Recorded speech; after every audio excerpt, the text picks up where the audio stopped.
hopeless, defeated, holding on to something I've needed.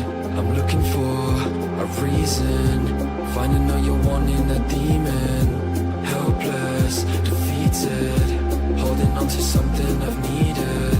I'm looking for a reason, finding all you're wanting, a demon. And you took it all away from me, and you took it all away.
8, 7, 6, 5, 4, 3, 2, 1.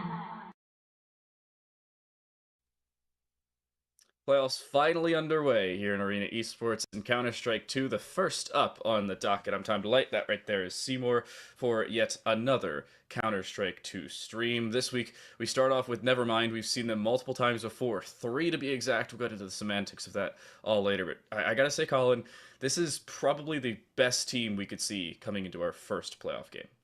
Well, it's fun because, down to 4 teams, it's been a long journey to get exactly where we are now, the playoffs for Arena Esports here, powered by Tesla Lab by EN, with our strategic partner, AD Gaming, and our broadcast partner, Platonia. But down to 4 teams, it is what should be the best of the best, and it's what expected to be when we do get into these games, to see the best of the best of what's to offer here in Arena Esports for Counter-Strike 2. And starting off with the Month 3 and Month 4 team, as we ended off just weeks ago, January 14th, seeing our last monthly final, we said that maybe the 3 and 4 team might be the better team. The fact that they had more time to practice, more time to play, more chances, and recently seeing them on broadcast, it's the most recent teams to join up in towards these playoffs. So I think they have a lot to prove right now. Yeah, and this first game is really going to set the stage for the rest of these playoffs. We still have another semifinal. We still have the grand finals down the line. By no means is this a one-and-done kind of scenario for a lot of the invitational qualifiers and monthly qualifiers like we saw throughout the last 4 months and change. And with a little bit of a delay coming into playoffs, it is a little bit more of a contentious topic for some of these teams. You have to make sure that you're still keeping practice, you're still keeping in shape for play, because you could argue our schedule originally was to have Counter-Strike 2 played almost a full month ago. That was the scenario. It was 3.5 weeks to get into the exact numbers, but almost a full month ago. And with that being the case, this most recent team to qualify from the monthly qualifier, that being Nevermind, they may have been in prime position to be ready for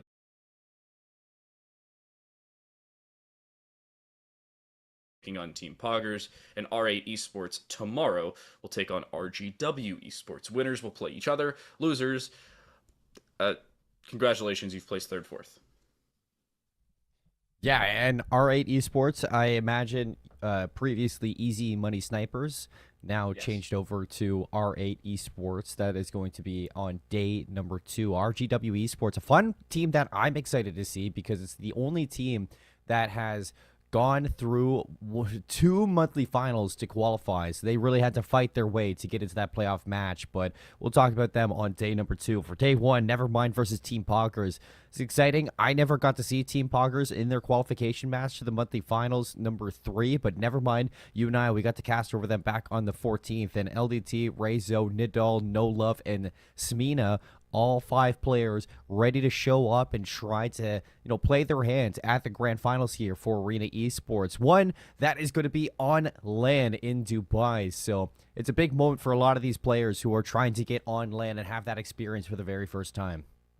Yeah, notably, this is not just the second time we've seen Nevermind. We've seen them on multiple occasions before that. If I recall correctly, they played in not only the Invitational Qualifier, but the monthly qualifier for that run as well. And they also were in the final notion trying to make it to the monthly final. Yes, they played in the last monthly final. They also played against Team Poggerz just that couple months prior. So it's been a lot up in the air for this team. They've had a lot of opportunities, and this is a rematch. These 2 teams have played each other before. Oh, again, get into the exact details of that in just a minute or so.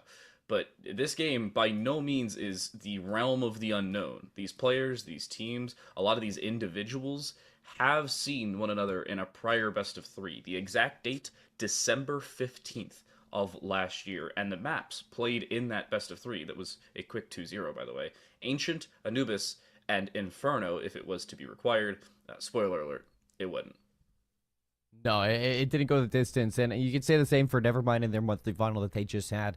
To qualify for the playoffs, they played against 15 average gang, and they played Mirage, Ancient, Vertigo was the decider, but it didn't have to go all the way to the decider. A 2-0 sweep to get here. You can obviously see, TTL, the I guess the movement and the changes within Nevermind to try to get better, to try to improve inside of the server so that they can take down Team Poggerz a second time, so that they can go to the grand finals and prove themselves. And now with this moment, between when we last saw them in stream and now when we're about to see them jump into the server and play today, it's a big question mark on whether or not they have made the right strides to beat Team Poggerz the second time around. And I like that you're bringing up that, that storyline that they have been here, they've played Team Poggerz, they came out on top, and it's really Nevermind playing from the back foot. But Nevermind, I'm sure they have some tricks up their sleeve. It's been a while since we've seen them on stream. And with the break between playoffs and regular season, who knows what teams we could be seeing?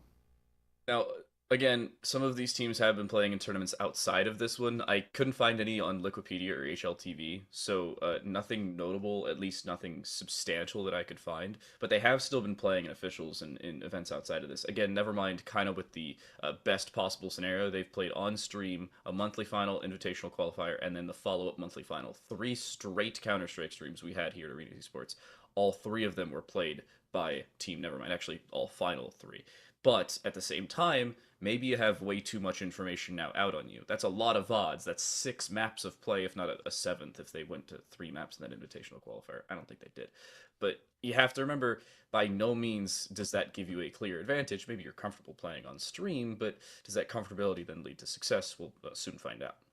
Yeah, no, and for today, the maps that we're going to be seeing, a little bit of a change up when we do get to talk about them. We're going to be seeing Anubis again, possibly a Mirage, but Inferno is going to be coming into the mix for that second map picked by Team Nevermind. I don't know the last time that you and I got to see an Inferno on stream here for Arena Esports. A lot of teams actually in CS2, I find, have been straying away from bringing out Inferno, maybe because of, the way the map plays with the changes, maybe because they just don't like Inferno. I'm not really sure why they're not picking Inferno here in Arena Esports, but to see Nevermind go into this playoffs and bring out Inferno, get rid of the Ancient, which has been kind of a bog standard for a lot of these teams, get rid of the Vertigo. It's a big change up, I think, for both of these teams that, I don't know what Team Poggerz is going to be like when we do see them jump into that map. Nevermind, obviously, they have a plan coming into today, and it's hoping that they can push it to that Mirage. I guess at least push it to the Mirage, if not taking the Anubis. I'm trying to scroll through all the streams that we have, and I don't see a single one going to Inferno. We've seen Mirage a couple times. We've seen Ancient the most. Ancient and Anubis, surprisingly, have been the most prevalent combination of maps 1 and 2, which this is probably the only region you'll see that happen. And I cannot find an Inferno game. I do not think we've seen Inferno on this. We'll take a look at our map pool. You hinted at it. We'll take a look at our roadmap and then our map pool later on. We talked about the schedule already. This is it solidified into the overall string of what it has been and what it will soon be. A brief reminder in terms of who made it from where. R8 is Easy Money Snipers. They were your first qualifier. RGW was the second team to qualify at monthly finals Q2. They also lost in monthly finals Q1 to R8 and then Easy Money Snipers. Poggerz beat Nevermind in monthly finals 3, and then Nevermind took down 15 Average Gang, a team that we had seen on 2 separate occasions, losing 2 separate occasions, and Nevermind beats them to get here. So we've had a very, we'll say, intertwined story here, Colin, between many, many teams over, again, many, many months. It has been, if I'm doing my math correctly, 4 months and a couple weeks between now and our first invitational qualifier back on October 4th, 2023. It's been a long road to get here, TTL, and I like that when you really do lay it all down here for the roadmap. These 4 teams are 4 of 6 teams that we have seen in our monthly finals. Each of them having a chance to play up against each other. Some of them losing, most of them all winning because now we see them in the playoffs. But the fact that we have Nevermind and Team Poggerz and R8 versus RGW, these are 2 rematches that we see. One rematch being from monthly finals qualifier 1, the second being from monthly finals qualifier number 3. And the fact that we get that, it just goes to show that these teams are the ones that deserve to be in the finals, the ones that have, gone through the trials, gone through the tribulations, fought amongst each other, lost, and then come back to win again.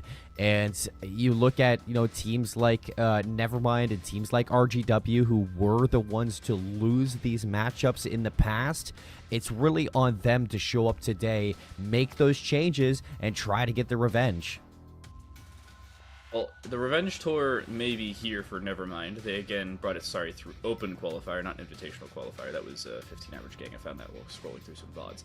But you also have to remember that with this game happening before, there's also going to be some changes. Obviously, a little bit of, we'll say, roster changes, not all that prevalent, but still there, to say the very least. Poggerz, last time we saw them, had a former Astralis talent member on their roster. I don't know if that's still the case, because again, roster shuffles, especially internationally and between regions, are extremely prevalent depending on what's going on either in the world or for that team or for the individual. It is significantly more likely for the Dane and former Astralis talent player to leave over a short period of time than it would be for anybody else over the squad, especially considering, well, they're from basically the Counter-Strike capital of the world. And I like that you bring that up too, because you even look to Counter-Strike 2 as a whole. And the Counter-Strike 2 that we had 4 months ago is extremely different to the Counter-Strike 2 that we have now. Lots of changes, lots of updates, lots of, small little tweaks within the maps and to the gameplay that we do get to see.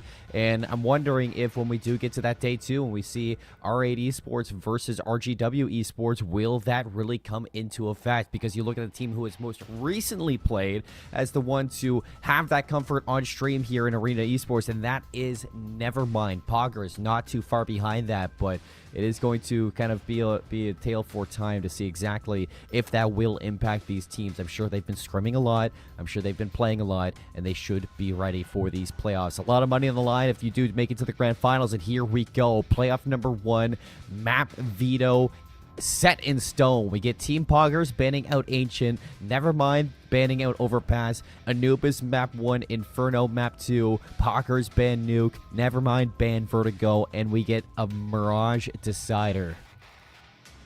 I gotta say, I'm surprised coming into this, seeing the ban of Ancient for Poggerz. Again, brief reminder, these teams played each other just a month or so ago. And you're thinking to yourself, oh, yeah, they probably won Ancient and it was really close, right?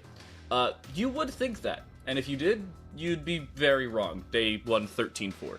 It wasn't even a close affair. I think I maybe still had time to go do my taxes between maps 1 and 2. That's how long the break we got because of how quick game 1 was. For context, it takes a while to do American freelance taxes. It's a joke that Americans will understand. But you get the idea. Long story short, it was a very short game on Ancient, and I'm surprised that Poggerz of all teams banned it. I wouldn't be surprised on the other side if, we saw Nevermind ban it because they've lost it before. It was map 1 of their 2-map loss. It's completely reasonable for them to take that out of contention, but Poggerz incidentally shooting themselves in the foot as soon as they can now see their feet in Counter-Strike 2, I don't know. Yeah, I'm not really sure what to make out of this map pool either. I think, when you look at Team Poggerz and their decision to ban out Ancient, possibly thinking Nevermind have gone back, scrubbed through that VOD, watched exactly what went wrong in that game. Team Poggerz maybe not feeling as confident on the map anymore as they did in the past. Nevermind, they did play Ancient back when we saw them in that monthly final, and they looked good on that map. So obviously those changes did come into effect in the last monthly final. I think Poggerz are trying to stay one step ahead, just taking it out of the map pool altogether, feeling a lot better on their Anubis than their Ancient. Nevermind, though, taking out the Inferno is kind of like the big shocker because you and I, we were talking about it. We haven't seen Inferno yet here on Arena Esports. No team wants to go to this map, so obviously Nevermind have done their homework. And then Mirage for the Decider, say it's a 50-50. Teams like to go to Mirage, some teams don't like to. Obviously, they didn't want to go to Nuke or Vertigo, so Mirage being left over, it's a real coin flip for that map to be a Decider at the end. I feel like it's going to be a lot of momentum for that map. Yeah, and you're moving into that map and saying this is more than reasonable to go either direction should it get that far. Again, Nevermind have played it. We saw them the last time they did play. They picked up Mirage against 15 average gang. Even after going down in the first half, their CT side had a massive resurgence. It's what they needed to make it to the monthly final. They were actually down to start, and it ended up almost coming back to bite them, but they walk away with the victory regardless. You have to say you're a little, we'll say, surprised at this juncture if you're Nevermind, coming into this game saying, what do we make of this matchup? How do we walk away from this victory from the most recent monthly final and the loss from the monthly final before that? And pick up a best of 3 against a team we've seen before. Usually in a tournament schedule like this, it is usually the unknown. It is usually, oh, we've never seen this team before, or we've only seen them on VODs. This is not the case. We've seen 2 separate rematches thus far this season. Yeah, so this is going to be a big one for either one of these teams. I feel like this is really going to set the standard for what these playoffs are going to bring, considering they're both rematches. If Nevermind can show up today, beat Poggerz, anything is kind of up in the air for what we're going to be seeing in day 2 for RGW. I feel like when you're thinking about the case of can teams upset Nevermind, they need to show up today and really put their front foot forward, because if Nevermind lose, then all of a sudden a lot of doubt is going to be on my mind for the side of RGW up next when they do take on R8 Esports. I think when we do get into this Anubis, Nevermind, they need to come out. They need to come out swinging. You know, they don't want to look like what they looked like back in the Mirage versus 15 average game, where they went down in the first half and had to come back. They don't want to give Poggerz that edge. They don't want to give them that momentum, because Team Poggerz is not the team that you really want to allow an advantage at, because they will not give it back. Okay, so after further review, this is a American football moment. We went back in the VODs. We don't have 15 average gang, I believe, because of availability. So looking back in that game, I thought I remembered Nevermind winning. I remembered them coming back on a map, but they didn't end up winning it. Turns out they lost 2-0 in the 4th monthly qualifier to 15 average gang, and 15 average gang just isn't here. That's why. So that changes not it. only availability, yeah, it's they disbanded between then and now. So there's been so much time between January 15th or January 14th and today that a team has disbanded after qualifying for an extremely high prize pool playoff. That kind of changes everything. For this whole set, I mean, Nevermind. Now they're in uncharted territories, I guess. This is kind of their stake in Arena Esports tournament for CS2, where you're going back up against Poggerz and you haven't even found that success. I mean, I totally, when even going back and looking at everything, I definitely thought it was a 2-0 towards the Nevermind when I was reading the notes, but other way around now that I'm looking back at it again. So I thought I had a typo in my notes. I was like, oh yeah, Nevermind one. I must have just written it down wrong. A righto? Would it be a righto or a typo? I don't know. I'm just talking to myself. Poggerz. Yeah, it's just waiting to get this Mirage going, or this Anubis going, I guess. That's the hope, at least. Apologies for the technical delays. It seems like teams are not joining the lobby, according to what we were being told. So it'll be a minute or two before they get things underway. But, I mean, until then, you still get to hang out with us. So you're not losing out until I'm actually done.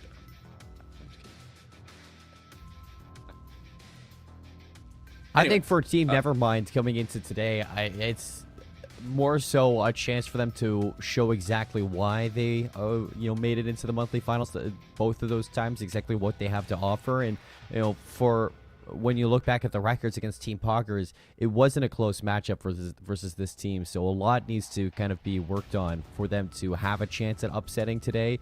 I'm glad that they're changing things up to bring out the Inferno. Now knowing, just how bad the losses have been for this team. But for Team Poggerz on the other side, I feel like you come into today and you want to make it look as clean as possible. You want to make sure that Nevermind don't have a chance to come back, and you want to make sure that you are, without a doubt, the better team in this match, knowing that you've beat this team and Nevermind haven't truly earned a spot in this playoff spot, TTL. So this is going to be difficult for Nevermind, but for Poggerz, you don't want to let up at all, because you don't want to give any ammunition to RGW or R8 Esports. So I'm also looking at the roster currently. We'll take a look over at the roster. This is interesting for Team Poggerz. You can take a look at the roster. I'll read off the roster that they had the last time these two teams played and the last time we saw Poggerz on the stream. The roster consisted of Spawns, who's still here. Oh, okay. No roster, I guess. Cool. They had Fesser, KD69Z, Deos, who's French, and Doc. They have made a couple adjustments. Doc is Dutch. Deus is French. Matty, who was listed on the roster, is no longer on the team. According to HLTV, all 5 of the members I just mentioned, including who was Matty, who I believe has just been dropped from the team, they're currently on Twisted Minds and listed as about 150th in the world. I don't know if this is going to still be the case for this squad. It's entirely possible they just reconnect with each other for a single event. But at this juncture, you have to think, where's Fesser? Who's Professor playing for? AKA Professor, AKA the former Astralis talent player I talked about earlier. Yeah. This is a very odd position because if you look up HLTV and you open up the Twisted Minds team page, it has 4 of the 5 members that the team played with 2 months ago. And yet we're being told that the roster's still together. So I don't know if Twisted Minds lying, HLTV's lying, or if everybody's truthing and it turns out the team's just... I don't know what to We're believe getting the band anymore, back together. TTL. I don't know what to believe anymore when we're looking at like these teams, things changing heading to the playoffs, a lot, switching around, and it has been a very, I'd say, difficult road for some of these teams to make it into the playoffs. A long road indeed, and now getting ready for these playoffs number 1. I feel like both of these teams are looking to bring the best they have to offer once we do get into this server, folks. We apologize for the delay here. We'll get them into Anubis as quick as possible. We'll be ready for some Counter-Strike 2 on the other side of this break.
Helpless, defeated, holding on to something I've needed.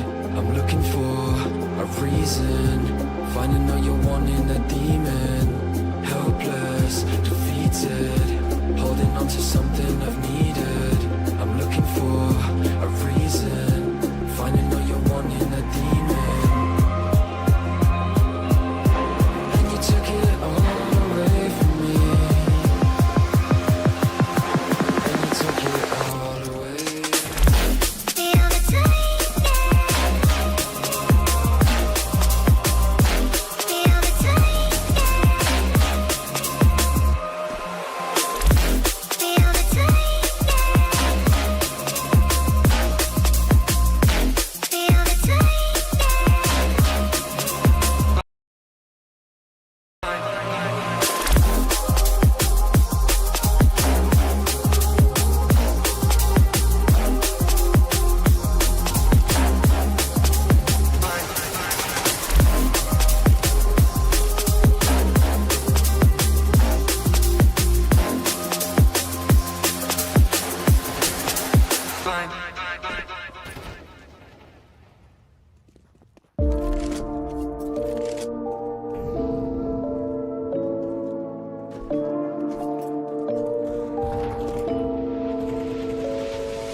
Back and just about ready to go as Anubis is on the card. Some time delayed. That's still Colin.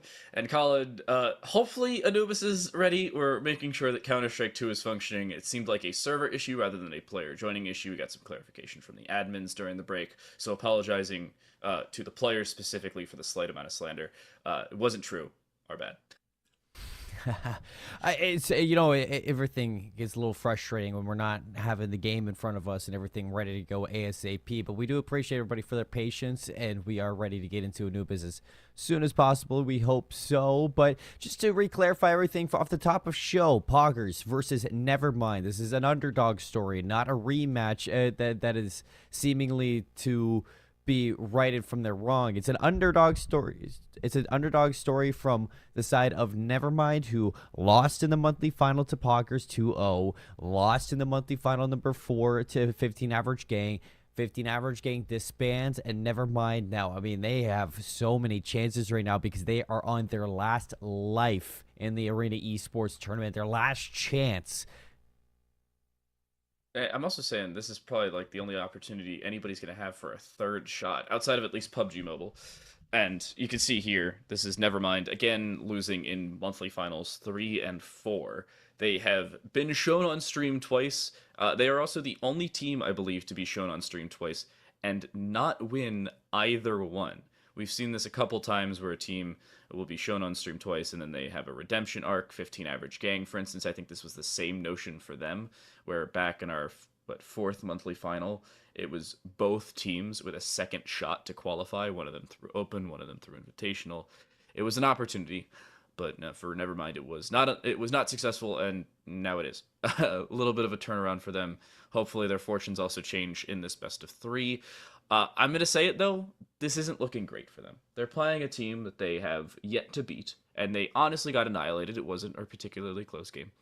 And to move into the actual game itself, they got dumpstered on one of the maps that we're playing today, and the other one wasn't even scheduled to be played there. I'd be extremely surprised if Inferno decides things to send a 3. I'd also be extremely surprised if Nevermind has a good shot of picking up first map. We'll see how Anubis goes. It's all still up in the air. There's still a heck of a lot of Counter-Strike between us and the end of the series. It is a best of 3 for a reason, not a best of the pre-show. Yeah, and I feel like when you're looking at this from the perspective of Nevermind, you're going to need a couple things here. You're going to need incredible discipline. You're going to need to show up today prepared, and you are going to need to make sure you keep a level head across this whole game whatsoever, because looking at the last series versus Team Poggerz, Nevermind, they did not really show their best foot inside of that game. They just kept on falling further and further behind, and for the case of Nevermind, they just never were able to kind of recalibrate themselves. You just kept on seeing them fall deeper and deeper into the depths. At some point, you look at players who are losing the way that they do in these games, and they're almost beating themselves at that point, where you're not going into the next round with a level head. You're going in making rational decisions, irrational decisions, and it won't ever work out in your way that way. So for Nevermind heading into today against Team Poggerz, you're looking to show up with a little bit of a different mindset, something that that you're not the team that is supposed to walk away on top. That doesn't mean you can't be the team that walks away on top. It's just doing your homework, playing together as a team, and making sure that you don't get really angry at yourself. Yep, and Anubis being this first map, they have to be able to collect themselves, figure out what went wrong in the past, figure out what they can adjust into the future. Again, we talked about the possible roster changes, something that has not been confirmed. It could be the same listed roster because it's the same technical team name, but all I know is that this is the same team, at least on paper, that has beaten Nevermind in the past. I can't understate how difficult this will be for Nevermind, though.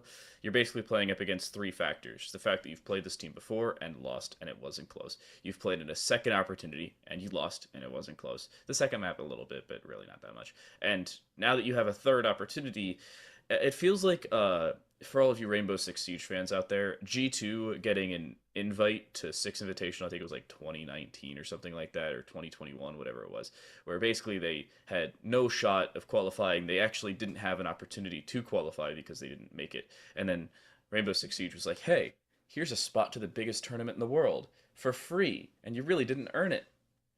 And now we're in a boat where, yeah, they kind of earned it, but they only made it to 2 monthly qualifiers. So they've won 2 best of 3s off stream, but it's just not the same notion. I'm looking to give the benefit of the doubt here towards Nevermind. Showing up on the day. We think about teams who maybe will wake up on the day, not play as themselves. Play I'd say unprepared, and maybe cold. And for Nevermind, maybe those two last games just weren't your games. And now heading into Team Poggerz one more time, a rematch from the monthly finals number 3. We got Anubis. We have Nevermind ready to start their underdog story, but an incredibly quick start from this T side of Nevermind to run it down mid and try to take some control. And we were talking about the rosters. It seems like the same roster we've seen from both squads in previous iterations. The split of B seems to be very successful. Black Eagle finds one, but KD dispatched in the same process. Now a 1 versus 3 for Deos, who needs to rotate in quickly. They do have a element of surprise. They also have not made a lick of noise since rotating through lower. You can see the dispersion of the T side. They do not know where the final CT member lies. They could go hunting, but there's no kit available for Deos, which will mean a full 10-second defuse is required unless they find one on this site. Swing through B main, they need to win the fight point blank, and they're just not going to do so. Nevs will win the fight, and just like that, it's pistol to Nevermind. Yeah, I mean, Nevermind start off Anubis as best as they can, looking for a pistol round. They got it. Now, for the rest of this map, it's just expanding on the success. I like the call that was made from Nevermind there to run it down bridge as a full 5. Just work your way onto a site together, and they do exactly that. They overwhelm with numbers. They get those opening kills. They get that bomb down at B, and then that post plant, not easy to retake with a numbers disadvantage for Team Poggerz. And now for their CT side, a little bit of different gamble. They're going to double stack in mid, leave the player on AL alone, and Nave almost having a chance to overwhelm this. Reinforcements are here. It's a 3v2. And quickly so they'll go in. It seems like just an absolute drop-in, wasting no time with the SMGs. Better weaponry ends up being the downfall of Poggerz. And oh my goodness, Rezo even point blank from Mac 10. The SMGs are just better. There's no beating around the bush here. Poggerz, very daring decision to try to invest here, and it's one that just does not work at the end of the day. I'm very surprised they try for that, considering they're not on the T side. They don't get the opportunity of a bomb plant, and now they don't even have the economy to move forward. This is just a clean and clear, obvious take for them. The only investment was that UMP, and even then, that's a little surprising. Yeah, so Nevermind going to start off very strong here, as we said, 2-0 start. Just, again, you win the pistol, you just continue with that pacing, and I like this look from Nevermind that we're seeing so far. Very strong, very coordinated, a lot of trust behind this team, and now heading into round 3 after the buy-up from Team Poggerz, still not able to bring out those rifles just yet. They're going to stack A, or stack B, which is totally the wrong call. Nevermind, 3 for 3, making the right calls that they could. This is just the gamble that is working in spades, but losing an opening pick doesn't make your life easy, and a rotation will be fairly quick here. One going in through main, there's a rotate, but there is a player Rugs. Opening kill on this rotation goes the way of Poggerz, but do they clear Rugs? That's the question. No Love finds one, sees a second, fights for the second, will win that as well. 3 versus 1, and just nothing they can do to fight with the Mac 10s. It's a pistol conversion and a bonus round against pistols that will give Nevermind a 3-0 lead to start. That Team Poggerz, I mean, I feel like they came into this game maybe with a little bit too much confidence, and they've learned their lesson, TTL. 3 rounds lost, gambling on a second round to, buy up and, win L. But Nevermind have punished, and they have now taken full control of Anubis. 3 rounds to start off the game, up in the hands of Nevermind, as well as 2 AKs and 2 Mac 10s. Plenty of utility. This is definitely a chance to go up 4-0 on the game, especially considering the buy of Team Poggerz very low. Oh, no. And a brief reminder, again, these two teams have played on Anubis before. Last time they played, the amount of rounds Nevermind has right now was the amount of rounds they had in the entirety of the last map. That's how big a start this is for Nevermind. They've already matched their previous match total on the same map of Anubis, against the same roster with basically the same roster on their own side. I am a little surprised it's mostly the same roster for Poggerz coming into things, considering, again, they've been listed as swapping to Twisted Minds, a team that's also been participating in the Arena Esports events. But, hey, I suppose the team will take it. They just have to start taking rounds because they've already lost an opening duel. Their MP9 is gone. Even still, Team Poggerz haven't taken that big of a hit. Now, they've whittled down the utility of Nevermind, so the fact that they've kept them away from the site makes this a totally winnable round for the CT as you look towards this fight and Connector and Nidal slowly working his way up the swing out. Big kill there from Poggerz looking for 2. The up of Nave not going to have a chance just yet. We sit 4-4. Somehow, the op... What? It's a team kill? Somehow, Black Eagle lives through the op and the nade that was thrown on maybe 1 HP. Dies to his teammate. Now it's a 3v3. The M4A4 misses. Follow-up is there for Rezo. They find 2. And blink and you miss it. The B site has fallen. 3 members have died in 18 seconds. And it's KD69Z in a 1 versus 3. A little bit of antsy there from Poggerz. The team kill comes back to bite them. A very strong setup, a chance at a round win, and Nevermind just play their cards to their advantage. The T side with numbers at a sight. Now this bomb is down. LDT going to be caught out. 1v2. Low HP on the AWP. And both members unknown. KD69 going to have to go deep for this one. And Rezo waiting with the op. Able to shut it down. Confirm 4-0 start to Nevermind. Looking at my bingo card, TTL. Did not have this there. Yeah, I said it's a best of 3 in Counter-Strike, not a best of the pre-show, and I feel like that's maybe the best description I could have brought up. Everything on paper has gone against Nevermind. A loss in 1 monthly final, a loss to a different team in a different monthly final, and they even had to push themselves through an open and an invitational qualifier. And now, they're up 4-0 in the playoffs. This is a scary subject now for Poggerz because they have not had all that much reason to need to come back in rounds or maps or series prior. Now already a terrible start. Spawn almost seen there. Disengages, or at least almost killed there, is definitely seen. But they just back away and they have very little to show for it. Yeah, I mean, Poggerz throwing their head at the wall right now, just continuing to force buy. Unsuccessfully. The bomb over towards B. Everybody leaning towards A for Nevermind, and only one player to really stop this. And that is a successful kill. So the first one, Nave gonna go down. Spawn, exactly what you need. A player inside the river. Spotted out. No love, just struggling to find a shot. Down to 20 HP. Dinked by the FAMAS, and trying his best to stay alive. Poggerz are making this so costly, but Rezo from the bridge gonna take some pressure off of No Love. And the question is, what are you doing on the defensive side for Poggerz? You have such a forward position sitting outside of A main. You have a second player sitting inside of A that is virtually doing nothing other than, well, they're supposed to be holding mid, but unfortunately that's your MP9 and they can't really afford to hold mid against the AKs on the other side. So all that positional advantage that you had in the past is virtually given away. Should they walk onto B, they have a free way to do so. Your FAMAS is on 1 health. It is basically a 1v3 on the site itself. It comes down to Black Eagle. Will they be cleared? Yes, but they'll still find 2 and 3. Comes down to Black Eagle.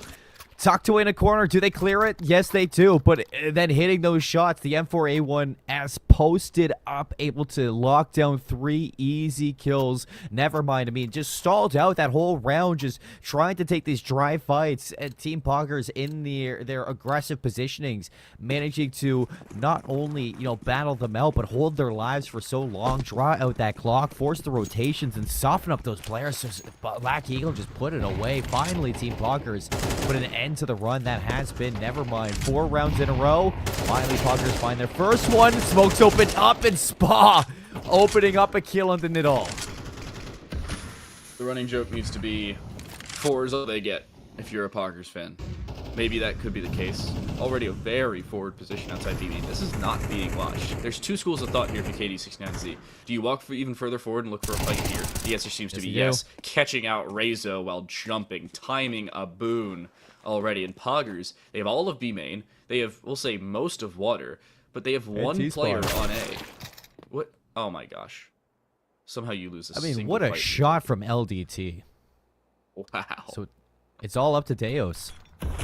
On Heaven, here comes the utility. Molotov gonna block off a passage to the exit, and Nave making sure that the right side of the pillars are going to be smoked off. Still the pressure coming in on the flank. So right now, Nevermind, they have to work. They have to work fast. Deo still has yet to make himself known. So Team Poggerz setting up a little bit of a pincer movement. Deo's waiting for a chance to strike. Kane to 69 going to be the one to open things up. Knave trades it. Deo's finally making himself known. Last one's up is No Love and soon to fall. Deo's gets 2 and Poggerz go back to back.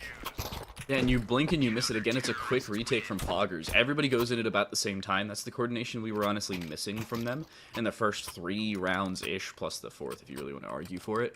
Now, it's a complete return to form. It's a resurgence for the squad that seemed to open up so poorly, and we're looking at a completely different game. It's pistols required mostly for Nevermind, minus maybe an AK, which I'm very surprised they decided to invest in. And now, you're going up against AKs, plural, and M4s. It's M4s full of AKs, if you're poker fans, and great nade from Spa. They look like me. It's good to know that I sometimes Stack over the smoke, looking for an angle onto Spa, not going to be found. Spa doing a great job at just holding his life and holding some aggressive positioning. Black Eagle on the other side of the smoke. It dissipates, and the A1S able to lock down a kill there onto LDT. Still smoke through mid to be opened up by Spa all the way through. Actually, considerable amount of damage there onto the T's. Knave will be cleaned up, but look at the reply from Nevermind. Still finding success with these pistols, and they have found their way onto A. Unfortunately, look at Black Eagle, who might have a chance to get this bomb down, which he does get it. There's still a player above him. He seems to be well aware of that. And the rotation in through A, they have to be cognizant that the site has been lost. He has no idea. No Love has the freest kill in the world. This has never been freer. But with 50 seconds left, there's still more than enough time to set this up as a clutch on either side. And Black Eagle has found their second. Make it 3rd on the round, 2nd in this specific engagement. And he knows where No Love is coming from. Now, with the AK scene, the fight on both sides, it is a game of jiggle peeking, high versus low. And Anakin on the low ground will finally win the fight he's been looking for. It's 4 for Black Eagle. And you just look at the way that Black Eagle is playing this one. So successful individually. Starts the round over towards B. Finishes it in towards T. Spawn. Gets that bomb down on a really late rotation. Very disconnected. Nevermind off of what was the most coordinated first 4 rounds that I saw from them. It's like they have just disbanded on the map. And now they're looking to fight this individually. Very stalled out. Very trusting that they're going to win their fights. And it just hasn't been going their way 3 rounds in a row. They need to kind of recognize that and change their play style again to maybe have a little bit more coordination as a full 5 squad rather than taking these isolated one-on-ones. But it does seem like Nevermind has lost a member of their team, so we're going to be waiting to get them into the server again to resume the play here on Anubis. But again, I mean, Team Poggerz, they had a rough start to this game, but, you know, you have to give, I guess, a little bit of recognition to the comeback that they've made here, TTL. I mean, this team definitely has stepped up, not only together, but very individually. Black Eagle, 2 back-to-back very impactful rounds. It's one of those situations you lose a gunfight. I don't know who disconnected, but it's either you lost the gunfight and you slam your desk and accidentally disconnect from the game, or your teammate loses the gunfight and you slam your desk and you accidentally disconnect from the game. Not a rage quit.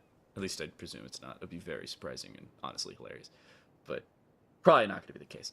At this point, though, if you're Poggerz, you've got some momentum to work with. Nevermind are going to have their first real bye since, I don't know, a couple rounds ago. And at this juncture, they lose here. It's not only momentum going against them, but honestly, it's everything in this game going against them. You have a pistol round. Sure, congratulations. And then Team Poggerz decide to force round 2. You win that, you should have congratulations. Now they have pistols again round 3. You still have MAC-10s and SMGs and a Galil. You win that, congratulations, you were supposed to.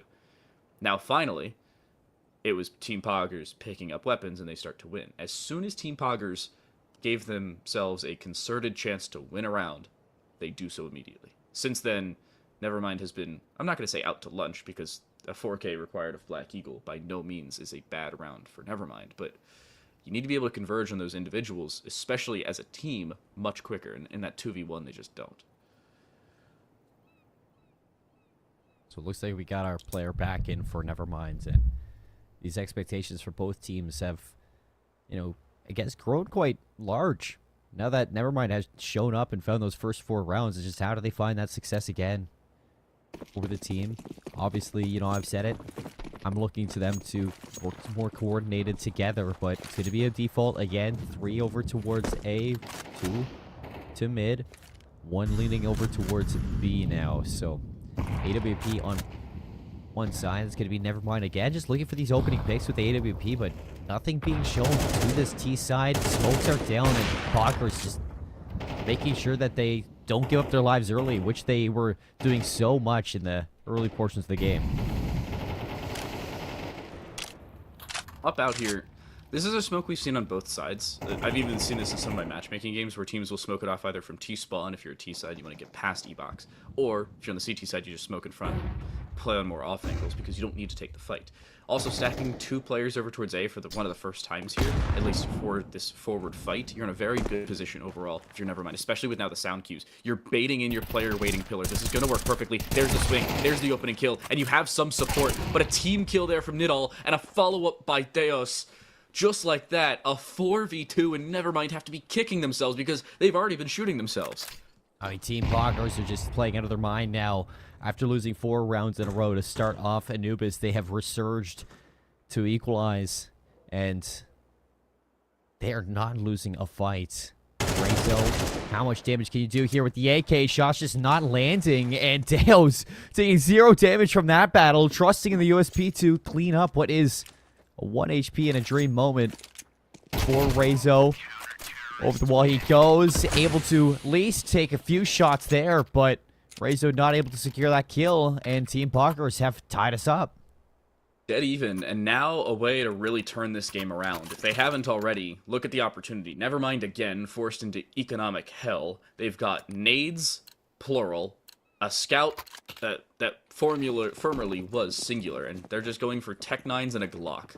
By no means is this an unreasonable round for them to win. I've seen Tech 9s do dangerous amounts of damage, but they're just going to have to rush it. It seems like that's what they're going to do. Spa, seen by 2 nades, just walked in on, fights a first kill, and Amali in front of him gives himself some help. He'll re-swing for a 3rd, but he'll lose that fight. Black Eagle from below, though, will not do so. Already a 1v4 in 21 seconds, and blink and you miss it, the round's basically already over.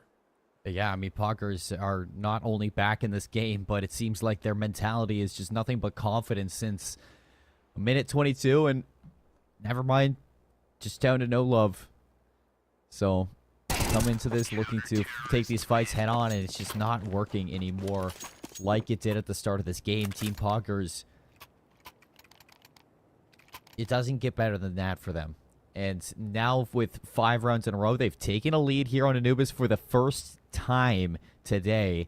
Took a little bit for them to work their way into this match, TTL. A little bit of a delay at the start, you know, a little bit of a delay a few rounds ago, but they have found their way back into the lead. And now they're looking to finish the half, possibly 8-4 with the speed that they've been working through these past 5 rounds, but right He just now, casually is a D-lore? anything. I don't care about the game anymore. This guy's just casually as a D-lore? What? It's Docs. Doc as a D-lore. Okay, well that's cool. I think it's one of the first times I've seen that while casting. I've seen a gun here, but... Anyway, that's irrelevant. Spa gets headshot through a smoke. That hurts. But so too does No Love as they try and walk through a smoke. Spa just hit one. I thought he banged the second through, but he doesn't find the shot he was looking for. And through the smoke now, does the timing pay off for him? No. The timing ends up costing him, and it becomes a 2v2 in the process. Deos trying to retake mid. He loses the fight as well. It's a 1v2. Reyes has gone absolutely nuclear here to create a moment, an opportunity. 1 minute left. Bomb's going to get planted. And Doc now looking to see if he can clutch things up and kind of sink that knife deeper into the back of this Nevermind team. The post plan is going to be set up in towards A main. They got a molly. They do have that Molotov, so if they need to delay, they also have plenty of tools to work with. On top of that, the smoke, don't expect it to get used here. Flash in the hands of Doc, slowly working his way to clear out these angles. Swings at one, finds Rezo, but he doesn't expect the second one to be here. Taps it, has the kid, expects LDT, but there's just no time. He'll live, but he won't win the round. Nevermind just narrowly snaked that one out from under. playing together ends up being the best possible decision at the end of the day, and finally we see Nevermind win a gun round. It comes down to individual heroics, but it's not something we haven't seen from Poggerz. By no means does heroics also mean, we'll say, disadvantages, but Doc ending up finding a second there is nuts. The single shot required into LDT, but just a second or two the difference between a 6-4 and now 5-5. Always thinking ahead here, Doc. Now looking to do a little bit more off of that one with the help of Black Eagle and KD69. They ripped them to shreds. Never mind. Oh, they find their way back after losing 5 rounds in a row. They take at least a round back for themselves, but immediately into the next one, they try to bully their way onto B, and oh man, were they wrong. I'm sorry, I looked down at my note sheet for 4 seconds. What happened? How in they the all world... died. Yeah, it just seemed like they got torn apart. I believe ripped to shreds was the exact wording used, because Nevermind just did not look like they played in the round, but they just all disconnect for a second. Smoke towards E-Box. They made it as well.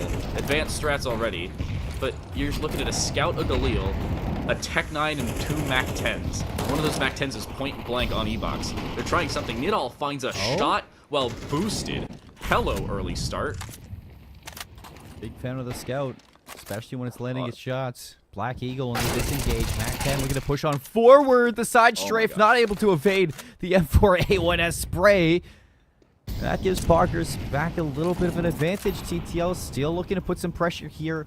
On to B is one of the members. I think that's LDT on the other side of that choke, but he is definitely the most locked down secure site that we're looking at. So they still have an opportunity to win this on the Nevermind side, but timing, oh my goodness, what a shot. 1 from Deos, make it 2. He doesn't even need the full magazine. He'll try and go towards B main, find his tap for a 3rd. No, he didn't need the full magazine. I lied. My bad. But that'll do it in the round. Doc will reswing. Casual 1 tap to the back of the head of LDT. But could have been 8-4. You gotta say, very narrow margins for error for Nevermind. Off the back of losing a member, you know, bringing them back into the game for Nevermind, you're going to take the 7-5 half for sure, but at the same time, it's got to hurt after starting this game 4-0. You lose 5 rounds in a row. You finally get, you know, that one round you've been looking for to tie us back up, but then back-to-back rounds where you just get shut down. It seems like when you're playing Team Poggerz 1-to-1, you know, trying to fight them, you know, fire with fire, you're going to lose here if you're Nevermind. And Team Poggerz, they know that. Look at the confidence. Deos down mid here with the pistols out. It looks to replicate the same exact play that Nevermind did all the way back in round 1 of Anubis. Just run it down and try to overwhelm. Will it pay off, though, as they don't actually going to find the first one? Okay, bro. Theos just finds 2, though, and Doc finishes off. Sorry, Spa finishes up what Theos started. And Nevermind, already you have the 1v4. Confidence oozing from Team Poggerz. The pistol round combination will not go Nevermind's way. They win the first half, they lose the second. And more importantly, most likely losing the second half pistol, barring a miracle of divine intervention. Doesn't look like it's going to happen, though. Yeah, Spall shut it down. 2-piece for them, 2-piece as well for Theos. But you have to remember, Team Poggerz coming into the second half, not only with the lead, but now with the second half pistol. And Nevermind's on the CT side. It is significantly more difficult to return that second round from the CT side if you lose the pistol than it is from the T side. And Nevermind have a clear and obvious advantage. The problem is they're buying AKs here. I don't usually like to see AKs. No, I don't really like to see AKs either, but with Poggerz and the way that they've been playing so far, you expect that, you know, this is just their way of saying we're expecting us to win this game, and we're going to use anything that we want to use to do exactly that. A stack over towards A for Nevermind is the surprising part. They have a Nova out. Sure. Okay, I don't exactly know. That's positioned all the way over towards A as well. So they have a triple stack with a Nova there. They've just lost their only member at B. Yep, and yeah, there goes probably the round. Again, barring some divine intervention, it's not looking great. You're just with pistols. This is not a round you're expected to win, but this is a round where you want to try and pick up some economic damage. You have done so. KD69's dead. You found a headshot as well, so it's not all... Yeah, never mind. It's over. A valiant effort, but there's not a heck of a lot you could do if you're Nevermind there. And they don't too terribly invest, so they still have more than enough money to buy round 3. This is something we didn't see from Poggerz back in the first half, so Nevermind has at least a 1-round lead on being able to bring it back. If, maybe Team Poggerz walks onto A, take that fight, maybe the Nova finds some value. But it's a big if. They have an XM now. Where's the XM going to go? All the way to mid? I'm pretty sure. XM is sitting on E-Box right now. So right now, the XM's not finding too much, especially considering the swing from KD69 is going to remove member with that MAC-10. Rezo with FAMAS found is going to keep things a little bit even, 3-on-3, but Spa opens up mid. Deos finds a second one through connector, and leaves all alone. Why is he fighting? To maybe fight it out, Deos. Lucky the nade was there. The HE just in the perfect spot. That got a little too close for comfort. That was dangerous, to understate the obvious. Why in the world are you taking that 1v1 as soon as your teammate dies from main, and you're already on low HP from a previous engagement, and your teammate's even lower from an engagement they took in mid? As soon as your teammate finds the kill A, and you've seen the player B, that's when you rotate out of E-Box, rotate out of B main, go A. Get out of dodge, play the 3v1 rather than a 2v1, and then a 1v1, and then would have been a maybe follow-up 1v1. Also, Black Eagle has no armor, and they have more than enough money to buy it, so that's just a conversation point, considering they have Scout, 5-7, and Deagle on the other side. They're very likely to die here to a pistol, and yeah, body shot to a Scout ends up being their demise. Body shot bandit, but Doc lines them up. Bro. 3 versus 3, and Poggerz are back in the round.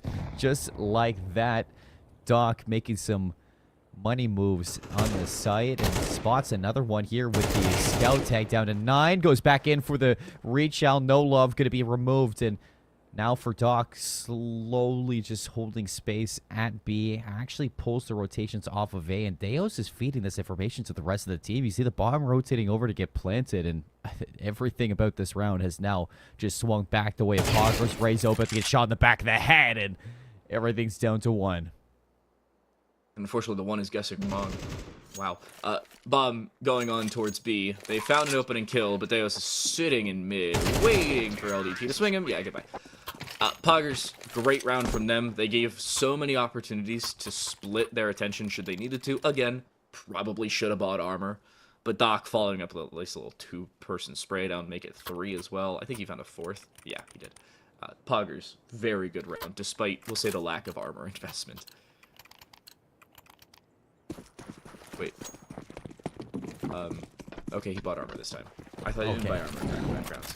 I was looking at that, and I was like, maybe it's just an ego thing. Maybe it's you just forget to do it, but we're going to do it well. Crazy Doc running through. Almost finding timing as well, but the smoke goes down and booms at just the right time. So if you're Team Poggerz here, you just dump utility onto a site and send it? Because Nevermind's been forced to make many economic concessions. Obviously, they can't see it, we can. But there's only a smoke and a single kit for the entirety of Nevermind in a 4v4. Yeah. They've given up mid, they've got a 2-player stack on A, and if timing goes against them, it could be Spall just walking onto the A site. Whether the op sees them or not is the different story. Why do you swing that when you have to help your team A? They lose the entire round virtually off the back of 2 kills. And great spray down through the smoke. Nevermind pick up yet another. Finally, they're on the board in the second half. It's more of a nice play from Nevermind rather than a misplay from Team Poggerz, just holding their angles, not getting too over-aggressive, and baiting Poggerz into, I guess, their realm of possibility, and that possibility has led to a round win. Now, not sure if it's going to translate into a map win at this point. You know, last time we saw Nevermind win a round, it was immediately won back by Team Poggerz. But you look at the buy for Poggerz, and they have next to nothing. 2 AKs, 2 Deagles, a MAC-10, and they've already lost one of those MAC-10s. So losing out on a member there. Nave is going to feel the pressure with the HG. It looks like that AK has now slipped back into Nave's right, and they have an idea that there's still presence. They still have a decent bit of mid control here. I say that as Doc immediately dies. Spray down from KD69Z somehow loses the fight. Virtually 1 health left for Nave. And yeah, this is not looking like all of that superb round. Black Eagle finds 1, but no ace for them in this round. 7-11. Nevermind bring yet another back, and they've made this a reasonable start to the second half, but disregarding the, again, first 4 rounds.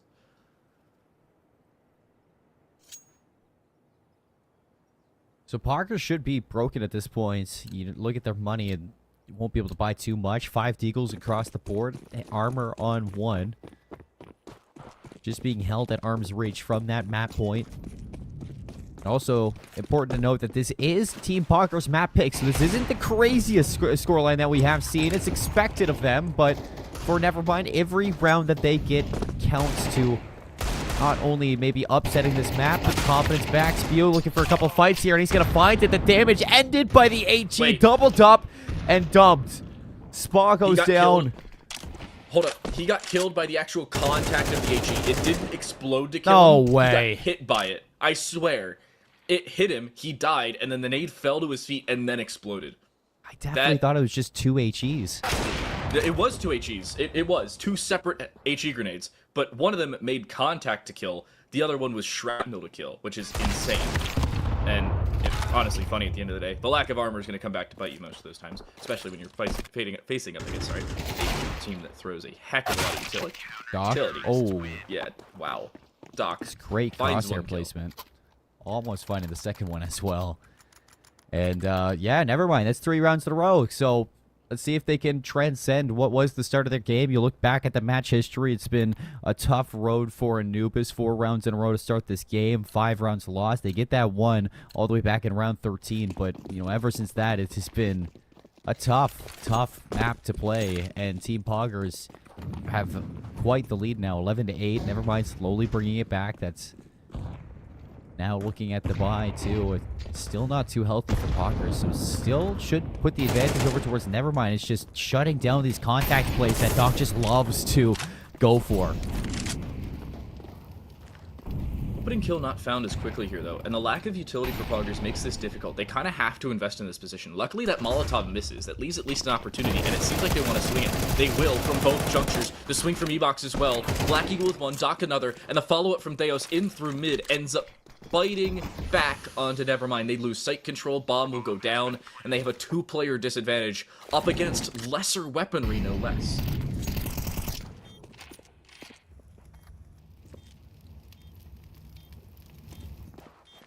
So the bomb is down for Poggerz. Looking for map point. Nevermind to do the unthinkable. Low HP on KD69, the first to fall, but the trade for No Love is there. Last one jumped on by Deos in the Mac 10, and Team Poggerz on map point of Anubis, making it look good. TTL making it look exactly how we anticipated heading into this match for our pre-show. Team Poggerz and the immense firepower that they have behind them. 12-8 now, ready to take their map. You know, I gotta say, barring the first 4 rounds, this is about how we expected this game to go. If you take away pistol conversion, that was a not smart investment, a bonus that was a not smart investment, and then the round 4 that was, I think, the first full gun round. Nevermind basically have taken this as expected. A couple mistakes here and there, economical and ideal-wise and otherwise, but still about as expected. Nade through does damage. Follow-up as well. They want to flash through this, and they will. There goes KD69C. LDT staring at the sun and cannot see through their now burned-out retinas that jump through for KD. He finds a second with the Mac 10. He's still going. Nevermind, I mean, they have just been battered down. The AWP not going to have the time of day. KD69 for the MVP in the last round. And the victory for Team Poggerz to take map 1 in this best of 3 on Anubis. Their map pick. The team of our monthly final number 3. The team that has already defeated Nevermind in the past. Looking to do so again in the similar fashion. Yeah, that is a statement from Poggerz. And you have to say, coming out of this first game, they are clean and clear the favorites. Now, there are a couple caveats. Number 1, that's their map pick. Number 2, it wasn't the greatest of starts. It took them a little bit to warm up. Again, we had like a 45-minute delay after an almost full month delay, so it could be a little bit reasonable. But moving into the second map, this is where we start to enter the unknown. This will be the first time, at least in my recorded history that I've casted for Arena Esports, which is about 75% of the played Counter-Strike 2 games, that we will see Inferno. I'm going to go check that during our break, but when we come back, a venture into the unknown. I never thought we'd call Inferno the unknown, but we'll see it when we come back.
Helpless, defeated, holding on to something I've needed. I'm looking for a reason, finding all you're wanting, that demon. Helpless, defeated, holding on to something I've needed. I'm looking for a reason, finding all you're wanting, that demon. And you took it all away from me. And you took it all away.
Map 1 done and dusted. Anubis goes as expected. The team who won it last time, just 2 months ago, has won it once more in our rematch. However, now comes the unknown. Inferno, the map pick of Nevermind, their final real opportunity, their last life of now 3 that have been given to them, comes on what used to be the most common map in Counter-Strike. Inferno. I mean, who would have thought that today we'd step onto this broadcast, you and I, and see Inferno at long last? I mean, a map that, in the past was very prominent within competitive Counter-Strike and through Arena Esports. I mean, it has just been, I guess, to be desired for a lot of maps. I mean, we've seen everything under the sun except Inferno. So heading to this one, I don't know what to expect for Team Poggerz. I have to think that they're going to still feel confident to take these contact plays, win their fights, and then try to bully their way onto the sites as we saw back on Anubis. But, for Nevermind, it's kind of what we highlighted into the pre-show. It's coming into this prepared, doing your homework, having a set strategy and executing on that strategy, and heading to a map like Inferno, which we have yet to see. And already kind of in my mind, I'm thinking they have to have a plan if they want to go here when we have not seen it prior to this. So hoping that this is kind of the, the carpet pull right out from underneath Team Poggerz, and for Nevermind their chance back in towards this playoffs. But after that Anubis, which started off so well for Nevermind, and then Team Poggerz taking full control for pretty much the majority of the middle portions of that game, it's still going to be very difficult, even with a plan. Yeah, and I'm looking at every single one of our past broadcasts. I've compiled the map pools for every single one.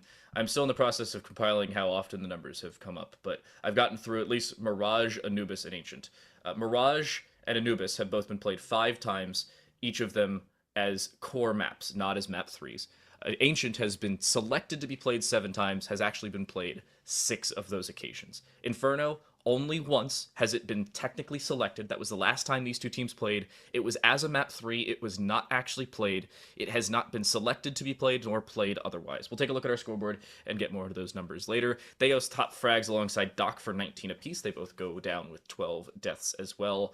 But honestly, 3 players at the top of your scoreboard, all of them looking extremely good on this Poggerz side. They can be extremely happy with how they played in this matchup.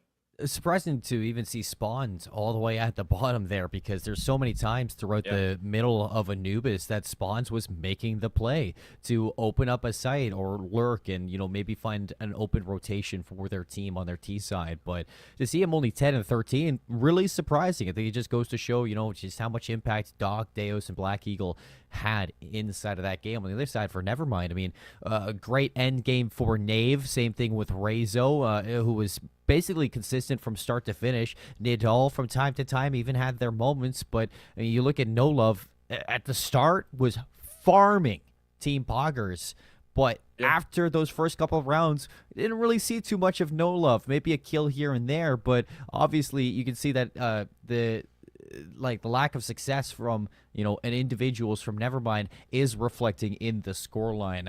Definitely Nevermind have the chances and the skill and understanding of the game to combat a team like Poggerz, but it's stepping up individually now heading into Inferno and really trying to push yourself over that finish line and drag the rest of the team if you need to. I think what I'm looking at here is for the core, Nidal, Rezo, and Nave to continue to frag out and find success everywhere on the map. But you really need to see, a little bit more effort from the rest of the team as well to maybe play a little bit more cautiously, wait out some mistakes, and then punish those mistakes.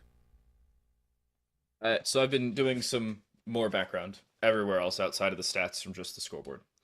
Here is the total map breakdown in terms of how many times each map has been picked and how many times it's actually been played.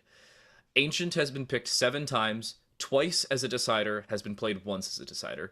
Mirage and Anubis have both been selected to be played as the core opening 2 of the best of 3 5 times and have naturally been played both of those times. Overpass has been selected as a decider twice, but has yet to be played in both 2-0 occasions. Vertigo has been selected to be played twice, both again as deciders, both as one is core map, one is a decider. The core map has been played, the decider is not. Inferno and Nuke have both been included in a map pool, that being a selected map pool, on 2 occasions. Both of them were selected as a decider. Both of those series ended 2-0, so they have not been played. Nuke has yet to be shown alongside Overpass or Inferno on an Arena Esports broadcast in this tournament. So, we are venturing into the unknown. This will be the first official showing of Inferno in Counter-Strike 2 for Arena Esports. Gotta say, surprised. Surprised that I definitely thought we've seen a Nuke. Definitely thought we've seen an Overpass, too. But Nope.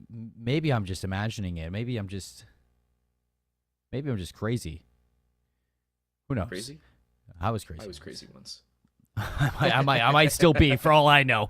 But watching this game versus Nevermind gave me really hope, or a lot of hope back on Anubis. Seeing the way that they were handling the start of the game, you look to see that same success back on Inferno as well. If you win the pistol round, maybe get 3 rounds in a row, and work off of that. I was seeing very silly mistakes on their CT side too. After their 4 rounds in a row, very, I guess, over ambitious plays. I'd say a lot of disconnect, and a lot of mistakes that they were making together. It's just when you look at them in the first 4 rounds that they won compared to the 4 rounds after that, or the 5 rounds that they lost after, it was trying to meet Team Poggerz on these contact plays, trying to win your individual duels, and not throwing down utility, not working together, baiting players out, maybe holding some angles. It's Nevermind had a strategy. They deferred from that strategy, and they started to lose. So heading into Inferno, it's sticking to that idea. We've seen them find success in the past. We know they can win out on these maps. We know they can win rounds versus Team Poggerz. It's just not getting ahead of yourself, it seems. So, interestingly enough, Inferno has been very contentious since Counter-Strike 2 came out. I'm looking at least in the last 6 months at pro-level play. T-side has looked significantly better on Inferno since Counter-Strike 2 came out. Now, in all fairness, it has been played extremely rarely. In the Copenhagen RMR A, this specifically just the first European RMR, it was played 4 times with a split of 58.1% T side, 41.9% for the CT side. And I gotta say, a shocker there, because it used to be CT sided. You'd imagine a little bit more towards CT side, considering some utility usage and some of the changes recently, but that's not the case. I'm getting the stats from RMRB because it's ending as we speak, but you gotta say, Inferno's still a toss-up. Inferno very much is a toss-up. It's definitely something that neither of us expected to see. If you ask me, in the pre-show TTL, what I was looking to see heading into this day, it's Anubis, Anubis, Ancient, Vertigo. That was the map set that I expected. Yeah. But here we get to see Inferno finally on Arena Esports. Both teams ready to go. Map 2, a must-win from Nevermind if they want a chance at LAN in Dubai.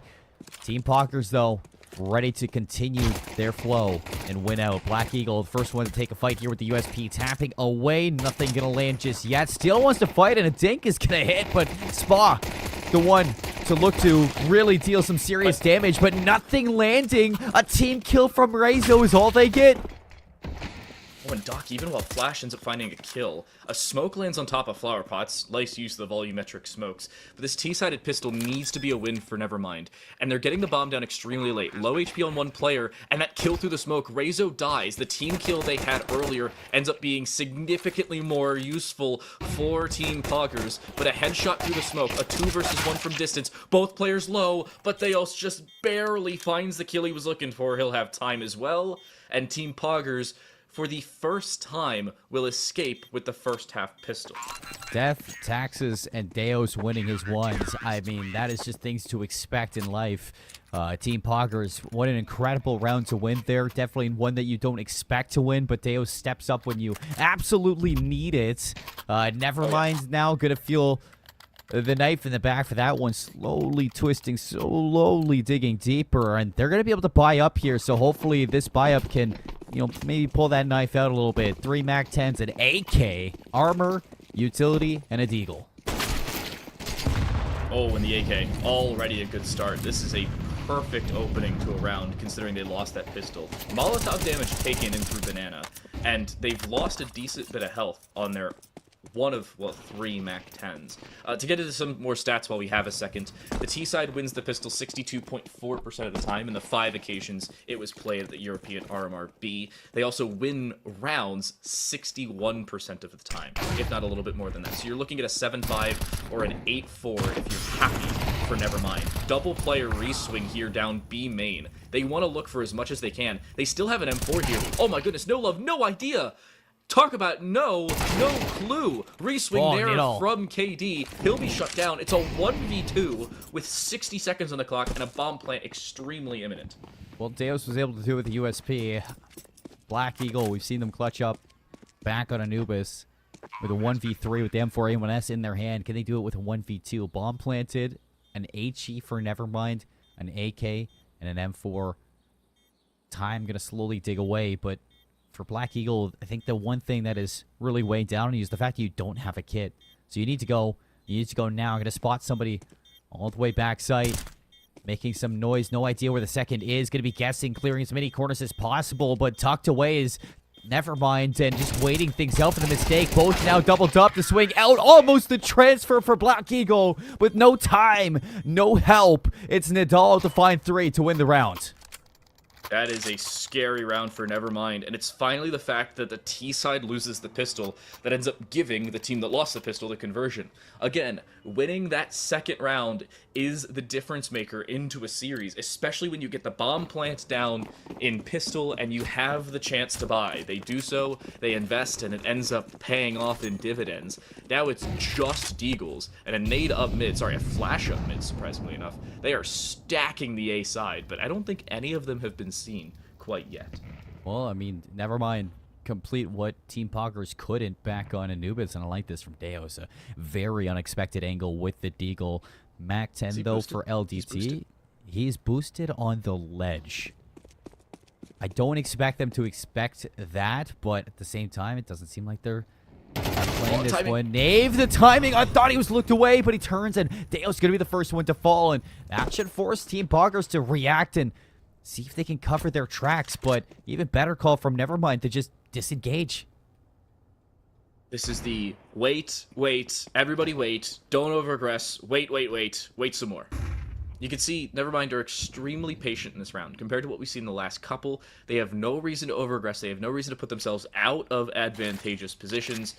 Looks like they're going to set up everybody's standard B smokes. 1 to Coffin, 1 towards CT. There is a smoke to contend with them as well. May not matter, though. Knave wins the fight in mid. A site is open for the taking, and yeah, the memo just got to Nevermind. They're headed that direction.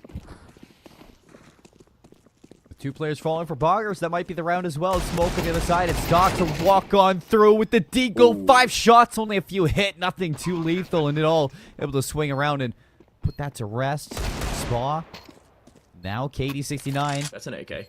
An AK picked up and a chance at this round. 2 versus 3 now. Time draining away. No love in a corner. Does he clear this? There's no way he doesn't. So it's all down to 1.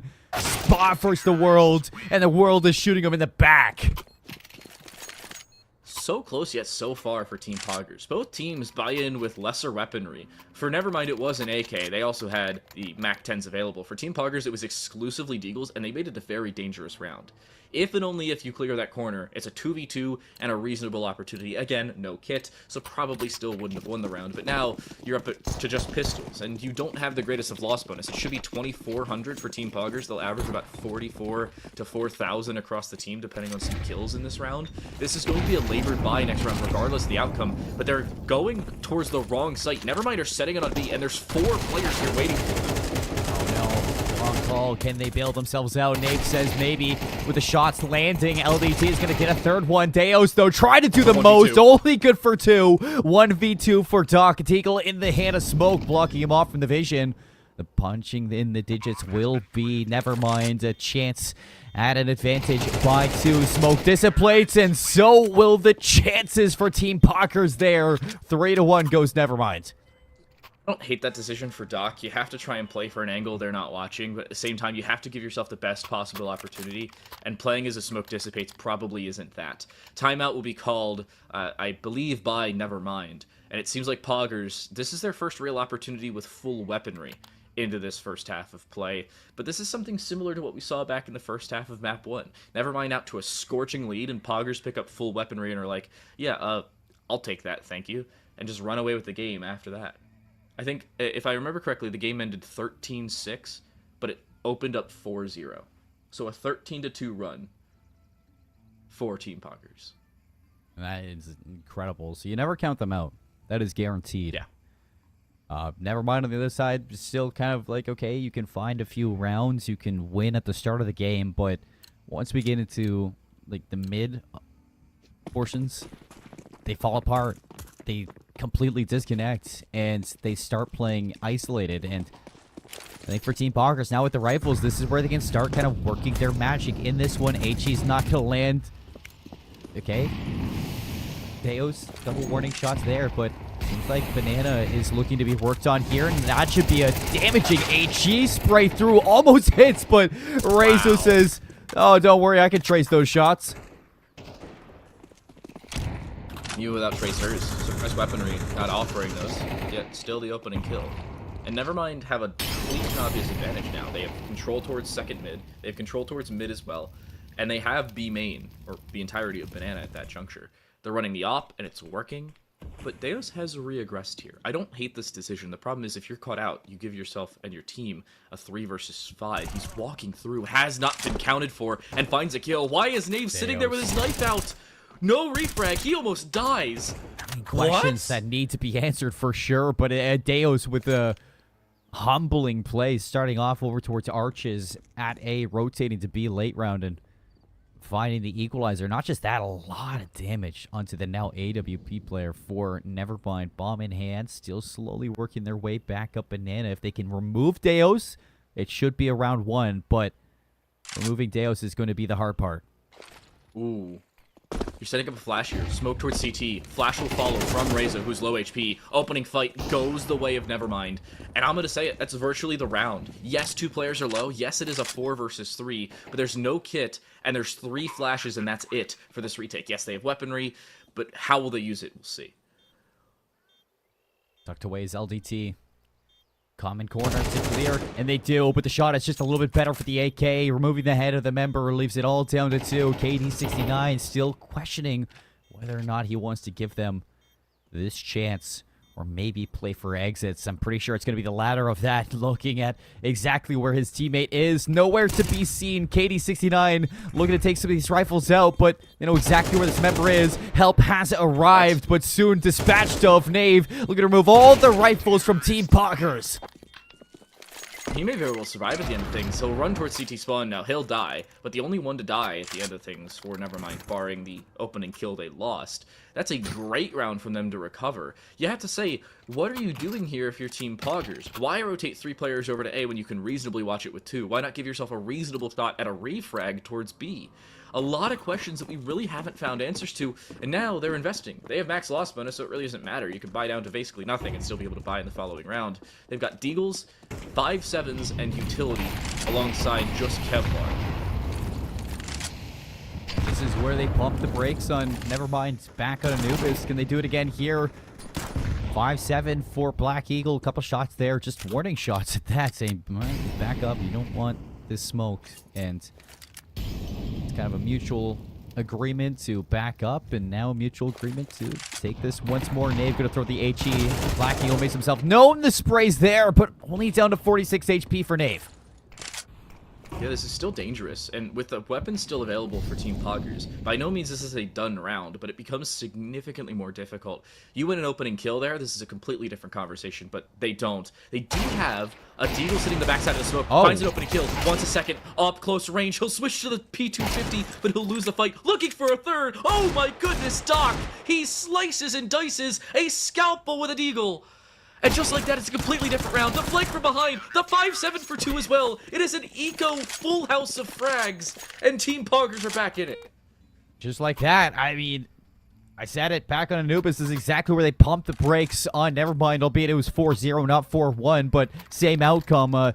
Unwinnable round, turn winnable by the Deagles. Doc hits 2, absolutely silencing Nevermind and bringing them back into Inferno. Now 2-4. Op is out for the CT side, looking to get aggressive.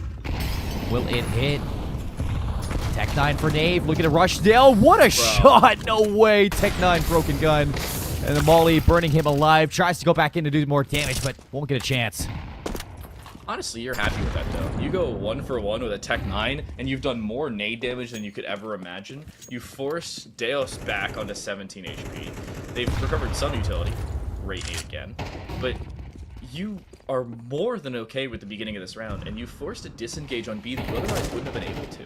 You have a 4v4. Everybody on your team still has rifles. The one caveat is both teams have significantly worse utility at this point of the round than they'd like to have. It's 2 smokes and a nade versus 3 flashes, and that's it for Team Poggerz. This is the literal definition of a toss-up. But, speaking of tossing, they've tossed the op over towards Deos. 44 is flashed out, and it all shuts down blind. Doc.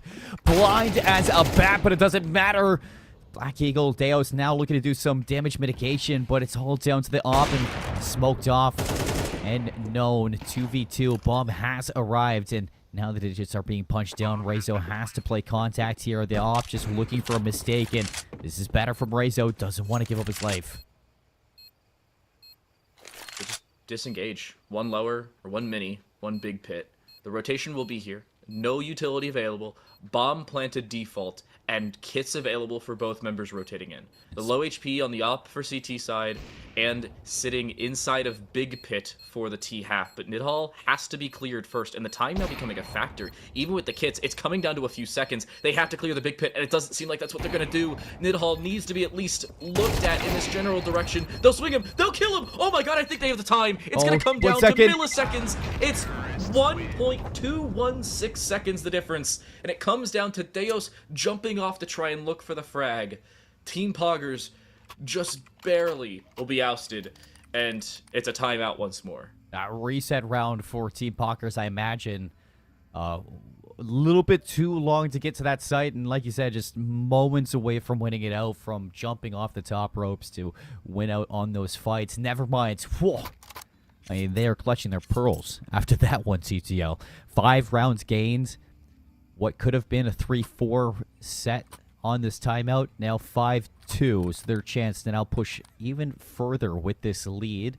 And you look at their money, too. I mean, not the best on both sides economic-wise, and still a chance to buy up for a couple of rifles. 2 FAMAS, M4 in the hands of 2-1 Team Poggerz, and an MP9, and the other side for Nevermind, 2 AKs and 3 MAC-10s. So it looks like they want to pick up the pace here with the MAC-10s, and curious to see if they're just going to take this fight down Banana or not. Spots out only minimal information. Now up top, Spa actually takes down LDT. It's a push through Arches, and the MAC-10 only good for 1. Rezo looking to bring things back, but Spa keeping the advantage. When they're walking down mid, but they've made so much noise in doing so. A walk through the smoke could be the timing that they need, and a smoke up on Banana means Deos has so much space to work with on this side of the map. He'll be smoked off, though, and this rotation needs to be a little quick. Mid-rotate will come through, a CT1 as well, so it will be still the 3v2 retake, but a quick one through Banana, and I guarantee you something Nevermind are never going to expect, especially with the lack of sound made in CT.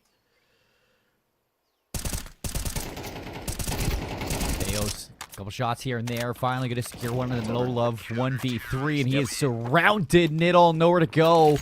And Team Poggerz a very confident round win after the timeout. Looks like they cooled their jets. Just kind of brushed off, shrugged off that round loss after not getting the defuse, and they're right back. End of the day, you're very happy with that if you're Poggerz. Last couple rounds, the previous round went about as well as it could have without winning, minus the lack of saving the guns. And now you pick up a round where you keep 3 players alive. You've now got some of a circadian rhythm building. Remember, a 7-5 first half back on map 1 was more than enough for them to win the game. It still could be here on this one, but they need to start stringing rounds together. A Tech-9 walking through a smoke. This needs to be rushed, and they're going to be closed off, but they will not be able to find the opening kill. No love, no opportunity for that one. Even though Black Eagle wins a first fight, he's on 3 health. He's dead. Yeah, LDT, what a shot there with the MAC-10. 3 versus 2 now for Nevermind. Still want to get a little bit more. What? Huh? Huh? Wait, the bomb's down second mid. Wait a second. They've got the timing, and they have the bomb on the CT side. And Spa has the angle. Definitely cleared here, right? He walks in as soon as he's getting swung.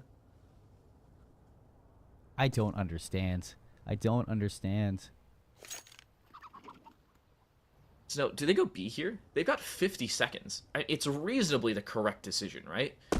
You go into an isolated site.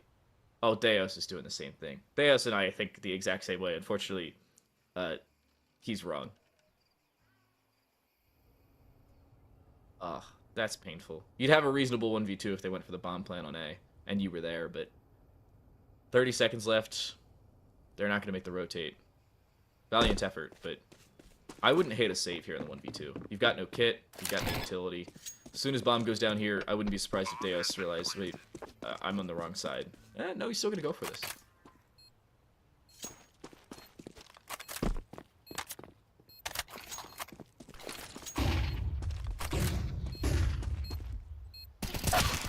Players tucked. No. Not going to happen. No love will win the first fight. No head armor, notably, for at least no love, but it wouldn't have mattered at the end of the day. No shot hit whatsoever. Poggerz? That is a MAC-10 round if I've ever seen one. And somehow it works as well as it did as well. It comes down to Rezo, LDT, both having some moments there. And then No Love beating Spew on the angle. Just Spew some... Or Spa some... Horrible timing. And Nevermind still hold by 3. Trades rounds back and forth. Nevermind have secured an at least tied half.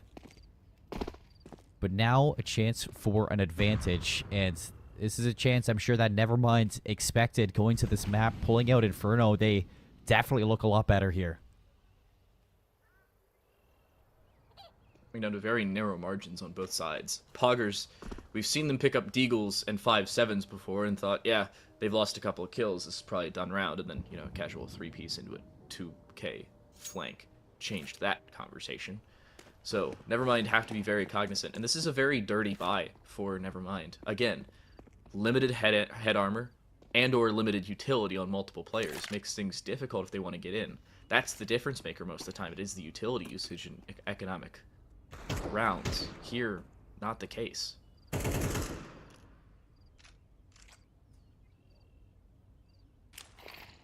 And Nav is going to open up the round again. Very slow, very decisive from Nevermind. They know exactly where their end goal is, and the smokes are down to make it happen. Nice flash out. And that's going to give a chance for KD69 to make his magic happen with the Deagle. Once again, 2 shots hit. Nave finally shuts him down, but it's a 2v2, and Spa is still here kicking and screaming. The shots on the head, almost a second one. 1v1, and Black Eagle still full HP, full armor, and a 5-7, and the timing.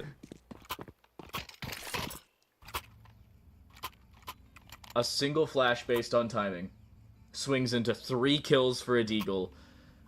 A follow-up is there on low HP as everybody was low except for the rotating 5-7.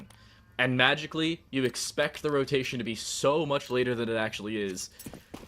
Poggerz are 2 for 2 on eco rounds in the last 4 rounds. In that same time span, by the way, they are just 0 for 2 on gun rounds. That's hilarious. That is ridiculous. I mean, Team Poggerz might as well, I guess, play this game with only Deagles in their hands, for all I care. They're having a better success rate with the Deagles than with the rifles. But here, you know, Doc, looking to prove me wrong. Nice shots with the M4, going to secure a first blood. So, you just have a odd stack towards A, where nobody's watching lane, surprisingly enough. I think they have a boost on top of the flower pots, or at least somebody sitting porch in the general area.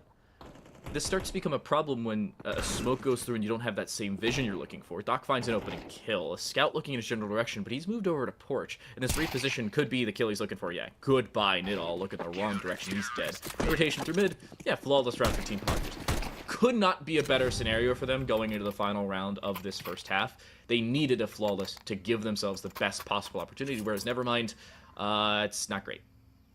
No, not great at all. Timeout going to be called now. 5-6 we lay. Nevermind, whereas 6-3 at one point. That's 2 rounds lost, and I mean, their bank is broke. Barely enough to scrape together even a 4-spy here. So it's just going to be upgraded pistols, I imagine, heading into this last round against Team Poggerz and their full arsenal of utility, M4s, and an AK.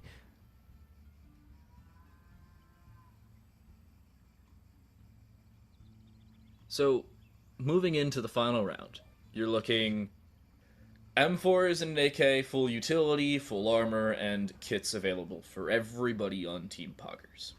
Nevermind, on the other half, can buy a Galil on one member, Mac 10s on the other 2, and it's Deagle armor and some utility, along with the Tech 9 armor and some utility.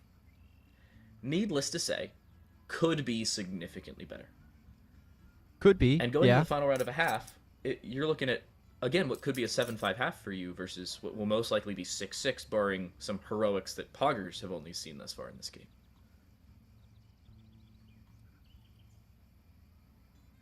Waiting for this unpause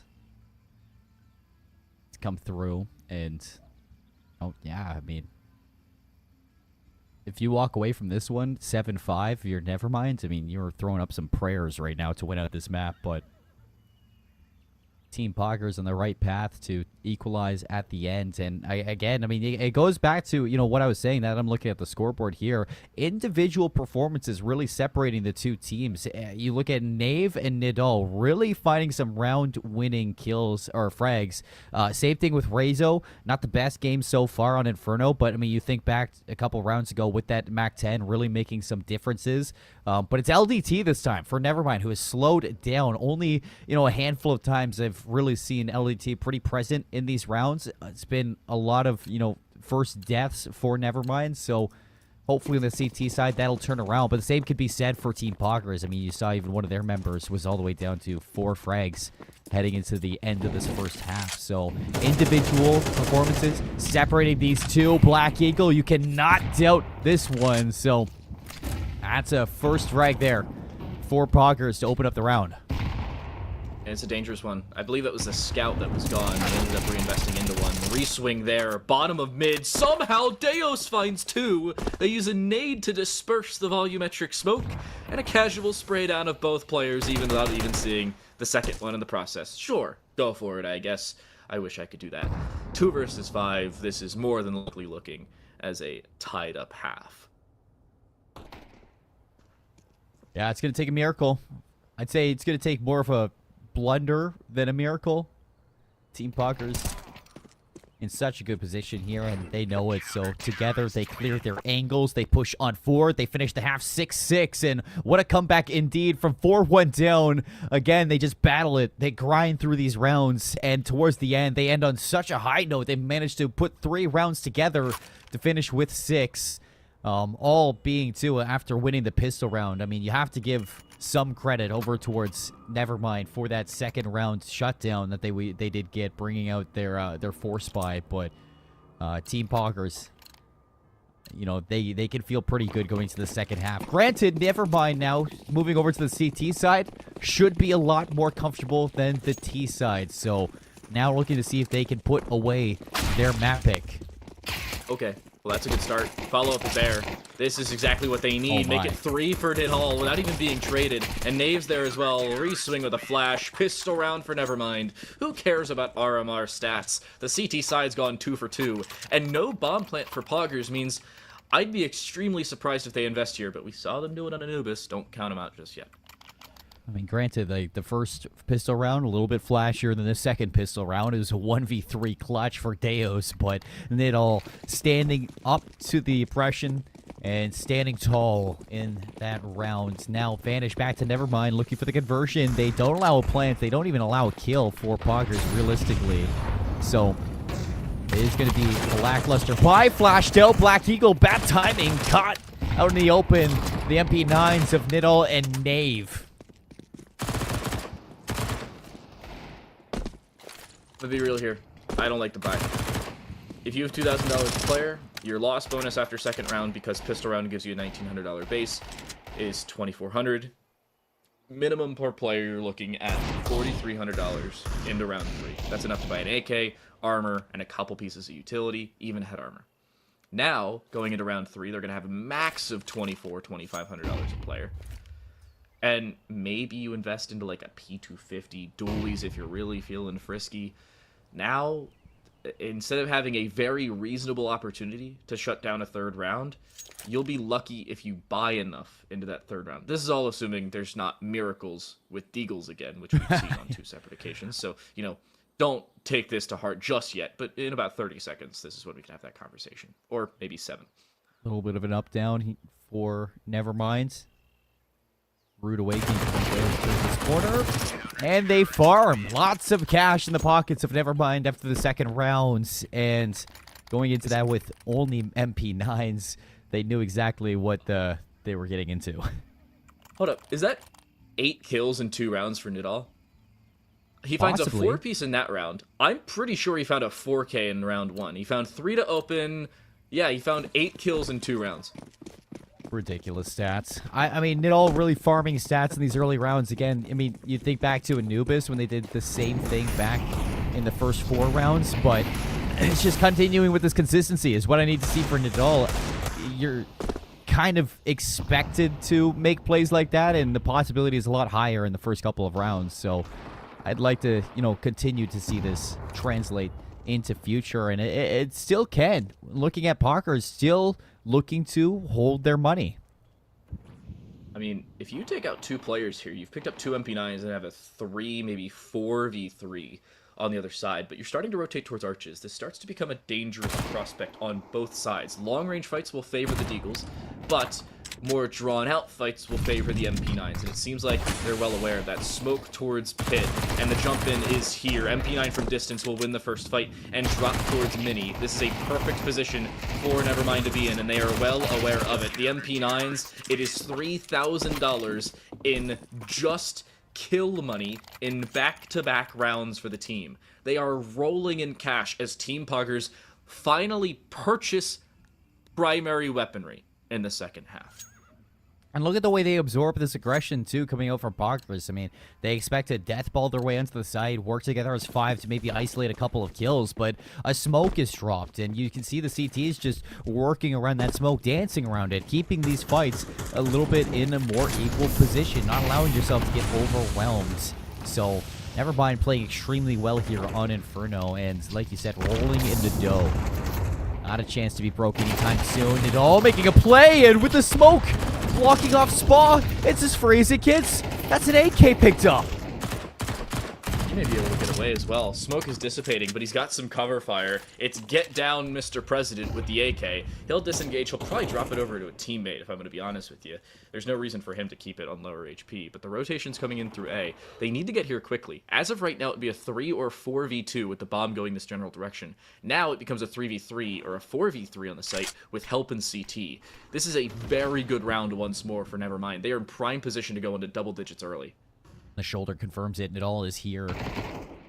Should be a bait and switch for the information. Nidal looking to swing it off of no-ups contact, and Nidal has to be careful not to drop this AK feed numbers back into it towards the favor of Poggerz, but they are just clipping away at the damage done, and this is going to be a quick rotation back over towards B. No one is home.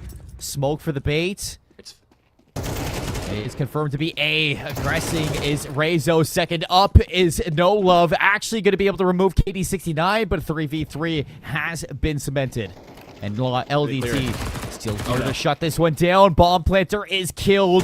LDT still alive. And time draining away. 16 seconds. Smoke down. What? He dies. He dies through the wall. Oh my goodness, it's a 1 versus 2. 10 seconds. Bomb looking to go down. He'll take the first, bait in a first kill, but he'll end up losing the fight. Somehow he finds a headshot without hitting a wall. It's an AK. Nevermind. Gotta be thanking their lucky stars. Nobody clears pit again. That's the second time that's happened this game, by the way. And Team Poggerz lose a second round off the back of it. They die through the wall on a default plant. And Nevermind needs to go buy a lottery ticket. It's crazy it happens twice. I agree with that. And for Nevermind, it seems like our suspicions are or have been solved. There's a reason we went to Inferno. And it's because this is exactly where Nevermind want to play. This is exactly the map that they've been practicing, they've been doing their homework on, strategizing on, and could be what sends them to Mirage. Now 10-6 up. All they need are 3 rounds. This, by the way, would be our only map 3 of the entire tournament, other than the very first invitational qualifier on October 4th. That's when we went to Ancient for a 4th map. I think that was 15 average gang as well. It was, ironically enough. Versus the team that's qualified RGW. for this. So, definitely a little bit of a blunder on their part, but Nav is jumped on by a MAC-10. That's the digits punched in. Bomb plant here. Retake setting up, but a lurk towards mid with an AK. here. While the bomb is currently planted on B and it's working. XM will shut it down. Terrible weapon, but it ends up working. And the swap to the AK, it'll be a save. Can't say I'm surprised. Yeah, this is Poggerz taking it, and they cannot afford to chase this. This is not a worthwhile gun for them to look for.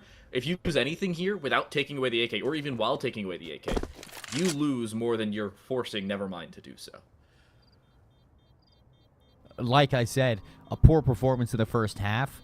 Not the best showing so far on Inferno. Has stepped up in ways now on their CT side. A lot more comfortable seen from Nevermind. But in that one, they go for the gamble at A, and it was wrong. Team Poggerz, they guessed right. And as soon as Nave goes down, it seemed like the hopes of winning the round did as well. So, Nevermind gonna buy back into this one. All that money that they had back in those first couple rounds starting to actually dwindle in their pockets. You see 4.2k on the side of their Opper, 5.1k on the side of LDT. Now they got to be careful not to lose any more rounds. I think 2 more rounds, they might be broken. 1 more round, they could be broken. They're at a $1,900 loss bonus. Yes, 2 of their players will still be able to buy, but as a team, they'd have very little to force behind it. No love. Way. Nade stack combination kills Spa down Banana. And again, Team Poggerz go for that early map control, and just the blind utility will end up being their demise. It doesn't seem like they care all that much, though. They're still walking in towards A, and this lurk could very well pay off. It comes down to timing, and whether they clear Big Pit again. Could it be for the 3rd time? Pit going unchecked. Smokes are down. Molotov going to back off Doc and really isolate a couple of these players onto site, and it all flashed through. Hopefully looking to drain down this time. A double stack in Pit. I mean, this is quite the gamble for Nevermind. Oh, it's the bait and switch. We've seen them not clear Pit, so naturally they're going to do so. They'll smoke off that Molotov and look to swing it with just a single player. The bait will work. There's no way they clear the second one. They'll still look in that general direction, though. Make it 2 kills. That is okay if you're Poggerz, but by no means good enough. Bomb plant will go through. You said it. 3v2 for Nevermind. The retake more than likely, but only 1 kit currently available, not counting the 2 deaths in Pit. 1 kit and a full rotation all the way from Banana. Everybody has linked up for Nevermind, and it's time to retake this site. Both members trapped because of the Opper in Library. So now the Molotov with a smoke to block off Pit. Boom. Onto site we go. Doc's gonna find the first one. The trade for the Opper. Trapped. And it's Niddle to land both shots with the AWP. Very minuscule angles to be seen. And the kit, plenty of time for the defuse. Nevermind have answered back. And they have answered back in a very big way. It will be 2 buys back-to-back, almost regardless for Team Poggerz. So by no means are they out of this one. But honestly, I'd take them more if they have just Deagles. Now, Nevermind have a clear and obvious advantage. They aren't forced into economic downfalls, and they don't get broken. This is a completely different conversation. Team Poggerz, If you clear that second pit player without losing him, you're in a 4v3 rather than a 2v3. You have a clear and obvious advantage to walk away from, and you're probably holding that from multiple different angles. Now, you have to double stack on the site. You don't expect the second one coming from lane. The op throws you off. And I'm not going to say this is your last buy, but it's certainly your last comfortable one. Nothing has been comfortable on Inferno, I'll tell you that. Whether you're Nevermind or your Team Poggerz, a fine line has been walked, and I think Nevermind just teetering on the edge of crumbling under the pressure and getting to the finish line. So, heading into now what is the 19th round of Inferno. AK's out for Team Poggerz, but lack of utility should mean that they need to go fast. You know, it does help that I have X-ray vision that I'm saying this, but I feel like a good mid-rush would be nice. Just completely undefended this time around. They've already smoked off arches. They've already got a decent bit of control here, and it looks like they're going to walk through the smoke. They've got a flash to help. Watch for Deos to try and take this. But with the help they've got, keep in mind the rotation could very well be there from mid and or CT quickly. By no means are Nevermind isolated, but a two-player stack here, both with rifles, will still be difficult to hold if one of them dies extremely quickly. Minute left. It looks like spring-loaded Team Poggerz. Catch take that I would use, and what an aggressive play from Rezo pays off. Player and pit's going to be located, but Rezo's still up top and ready to burn. Spawn now looking to pull this round back into the clutches of Team Poggerz, and it just seems like that may be the play that does it. Bomb should go down. Rotations from Banana. It's going to be a retake. The problem again here for Nevermind, for Poggerz, is a lack of utility. A single flash is all that they currently have. It is a kit for all three members of Nevermind.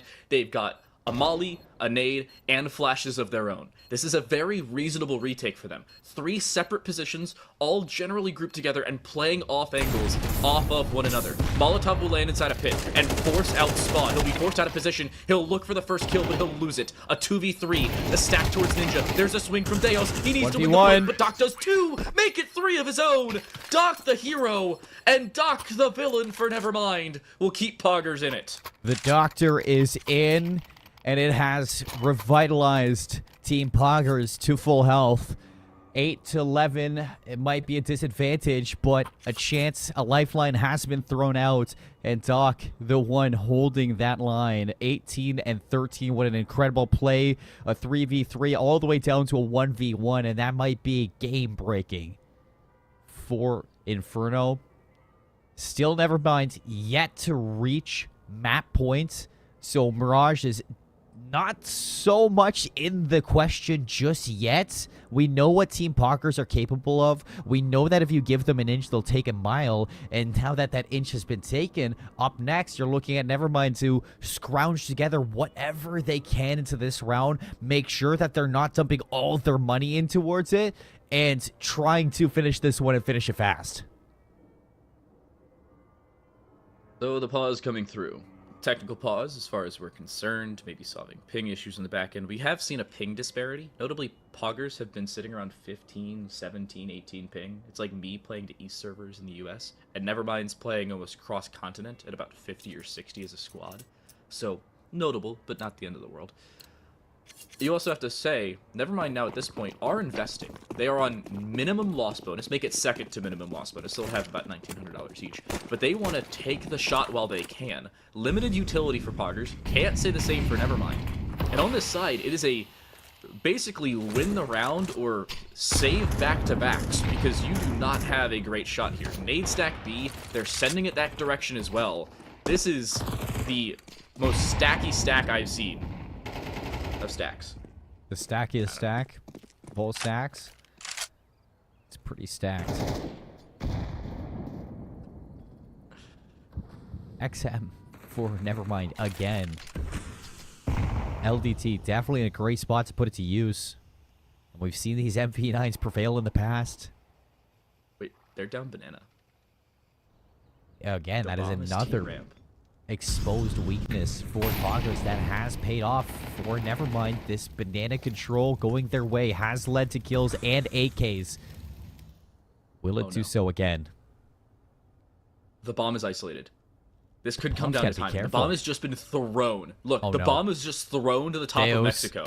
And now Deus, no way. He doesn't clear it. The bomb will be retrieved, but the op is given over. And this turns into just SMGs and a shotgun, into an AWP and a shotgun point blank, but the shotgun misses. Do they clear the top side of the balcony? Yes, they will. They only lose one member to a flank. By no means the end of the world, but still a possibility of a retake no. here. As the MP9 finds one from distance? What? Bomb That was a planted. hit. 3v3 AK recovered and the MP9s now to suffocate Team Poggerz on site. The swing from Nolov going to confirm a player inside pit. KD69 looking to keep him at bay, at arm's reach with the player's approach from bottom wagon. And it is going to be a 3v3 with the AWP of Niddle closing it off. Incredible from Nevermind yet again. The 3v3 goes their way, and it's all because No Love and the distraction keeping them on site. I am at a loss of words. Somehow they give away an MP9 fight from arches to the big pit. The back of big pit, by the way. They lose that fight. It makes it what was a 4v3 into a 3v3. They follow up losing a different fight on the site to the MP9 that they weren't holding directly. Why not just full swing the MP9? You've seen it. You know it's there. The extent of the danger is maybe an up, but even then you get a 1 in 3 shot of fighting that one, and yet you lose fights point blank. Now you win a fight long range against a long range weapon, but it's a little late. At a bare minimum, Nevermind have guaranteed OT. Better late than never for Spa. It's not done until Nevermind have found 13. Rezo, though, with the second op, is going to put Spa to rest, even us up for peace. Looks to go back in as well. Gap in the smoke goes down, but it hits! What? Doc, 6 feet under, 3v4. But the lurk on B. What is going on here? Point blank KD69 catches Rezu looking to go through a smoke, but they've split a gap on B, and that will be the rotation. Black Eagle is the bait, and it No seems way. like the bait's working. 1 kill already found, and the rotation of the process. Sprint, KD. Sprint. Get onto the site before they get to No. CT, because you will not have that same safety. What is he waiting for? A written invitation? Get onto the site, you're already being flanked. And KD69 knows it. He needs to look. No Love could be the difference maker, but he dies in the process. And now CT, the final gauntlet. The rotation is there. Deus gives his position away. The game is given, but the round not so much. Smoke is down. Flumes, low HP, Oh my sprayed through the gosh. smoke. KD69 plants that bomb and gets back to the rescue of Deus to help him out in securing a 9th round. This is the craziest game of Inferno I have seen in a very long time. 9-12 we sit. Another timeout is going to be called here. I'm sure it's Nevermind just saying, hey guys, okay, let's figure this one out. Poggerz, they get a chance to just calm down as well after what a hyper call that was to rotate back over towards B. The lurk play from the lurk play from Team Poggerz on A pit was able to at least get one from Black Eagle. That was, I think, enough to really sell things and allow just a small amount of time for KD69 to get into a position to win out the rest of that last round. So it is just a fine line, TTL, between what could be a 13-5 game for Nevermind and what is a 12-9 game. But this game could have very well ended already for both sides. If you told me that Poggerz were winning right now, like 13-8, 13-9, and the game was over, if I wasn't currently looking at the scoreboard, I'd say, yeah, that's probably reasonable. Because they just have looked into every round. They've looked involved in the game at every juncture. And now they still are.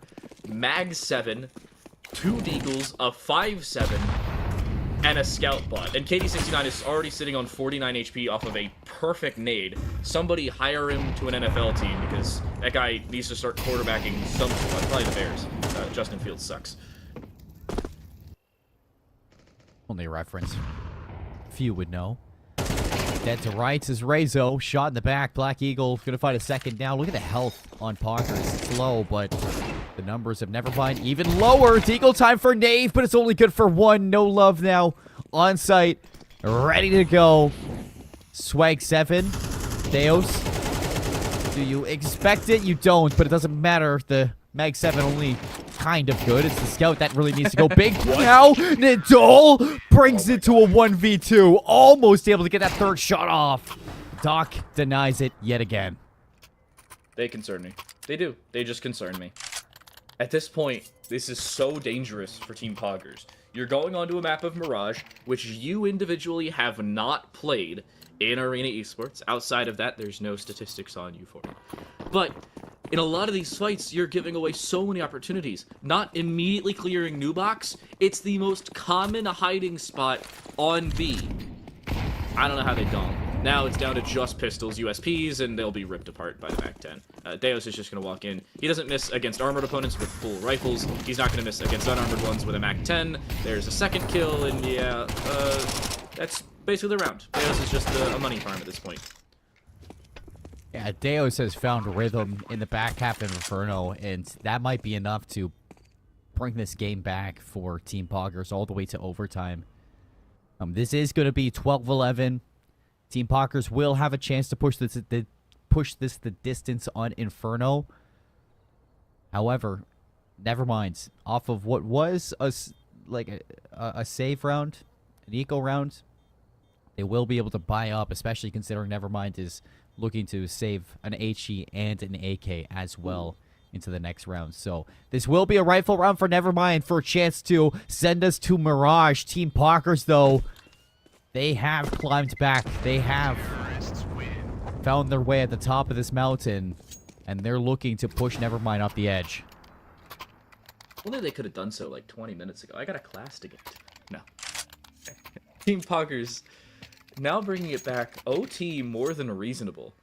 But it's a buy on both sides. You said it, the AK saved over is almost the saving grace of Nevermind. If they don't save that, then they're probably not looking at a full rifle buy, and it's most likely either a FAMAS or an SMG to at least make some level of a concession. Each team has an up, each team with utility mostly of their choice. But a full bum rush of B seems to be on the cards. Ooh, a Mr. Smoker gonna want that one back.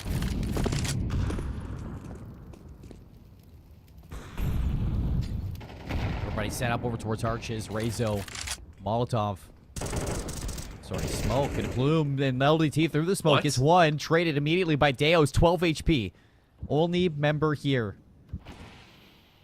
is number 9 for Nevermind. Rotation is racing to get back to help.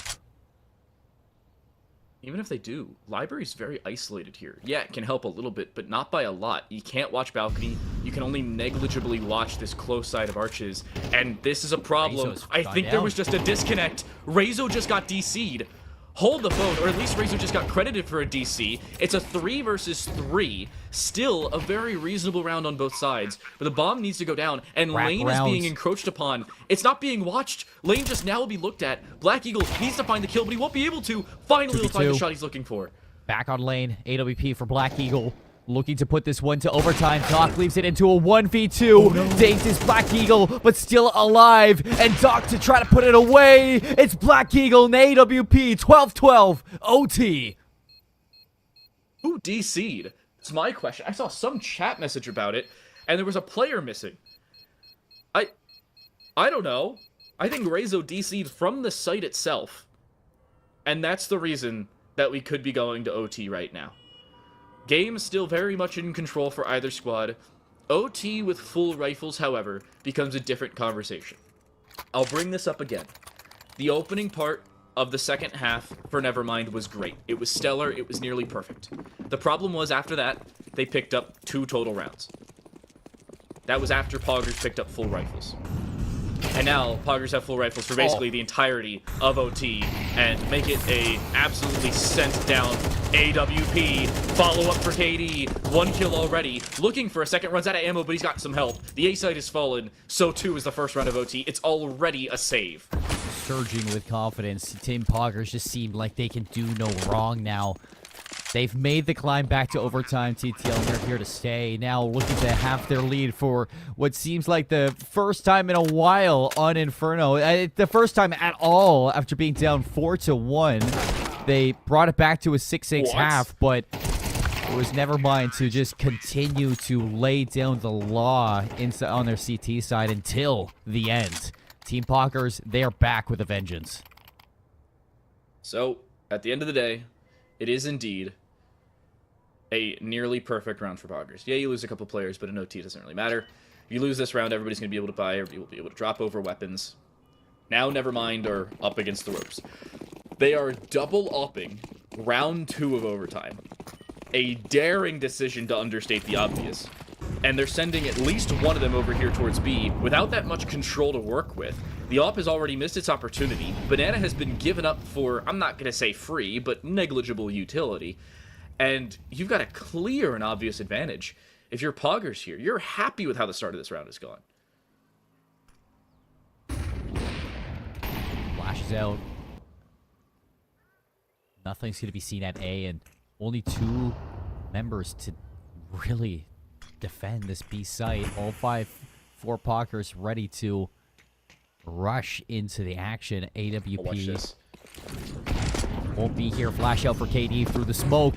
One member flashed off of Coffin, backed up and towards Church. They are just getting absolutely pushed back. The pressure is laid. KD69 gets one. Up from Nave. Can it be enough? That's more than okay, but the problem is you've already given up CT. Tree is currently under control for Spa, and it seems like Nave is aware of it. He'll reswing Tree. He'll just narrowly miss the shot just over the left shoulder of Spa, who needs to be thanking his lucky stars once more. But this forward position could again be the difference maker. Nubox is seen. Rezo has the elevated angle, but he'll die as a nade goes off above the smoke. You will not save the op, you will only save 2 M4s, and you're in very terrible economic scenarios for it to be overtime. Team Poggerz are very, very close to it being match point.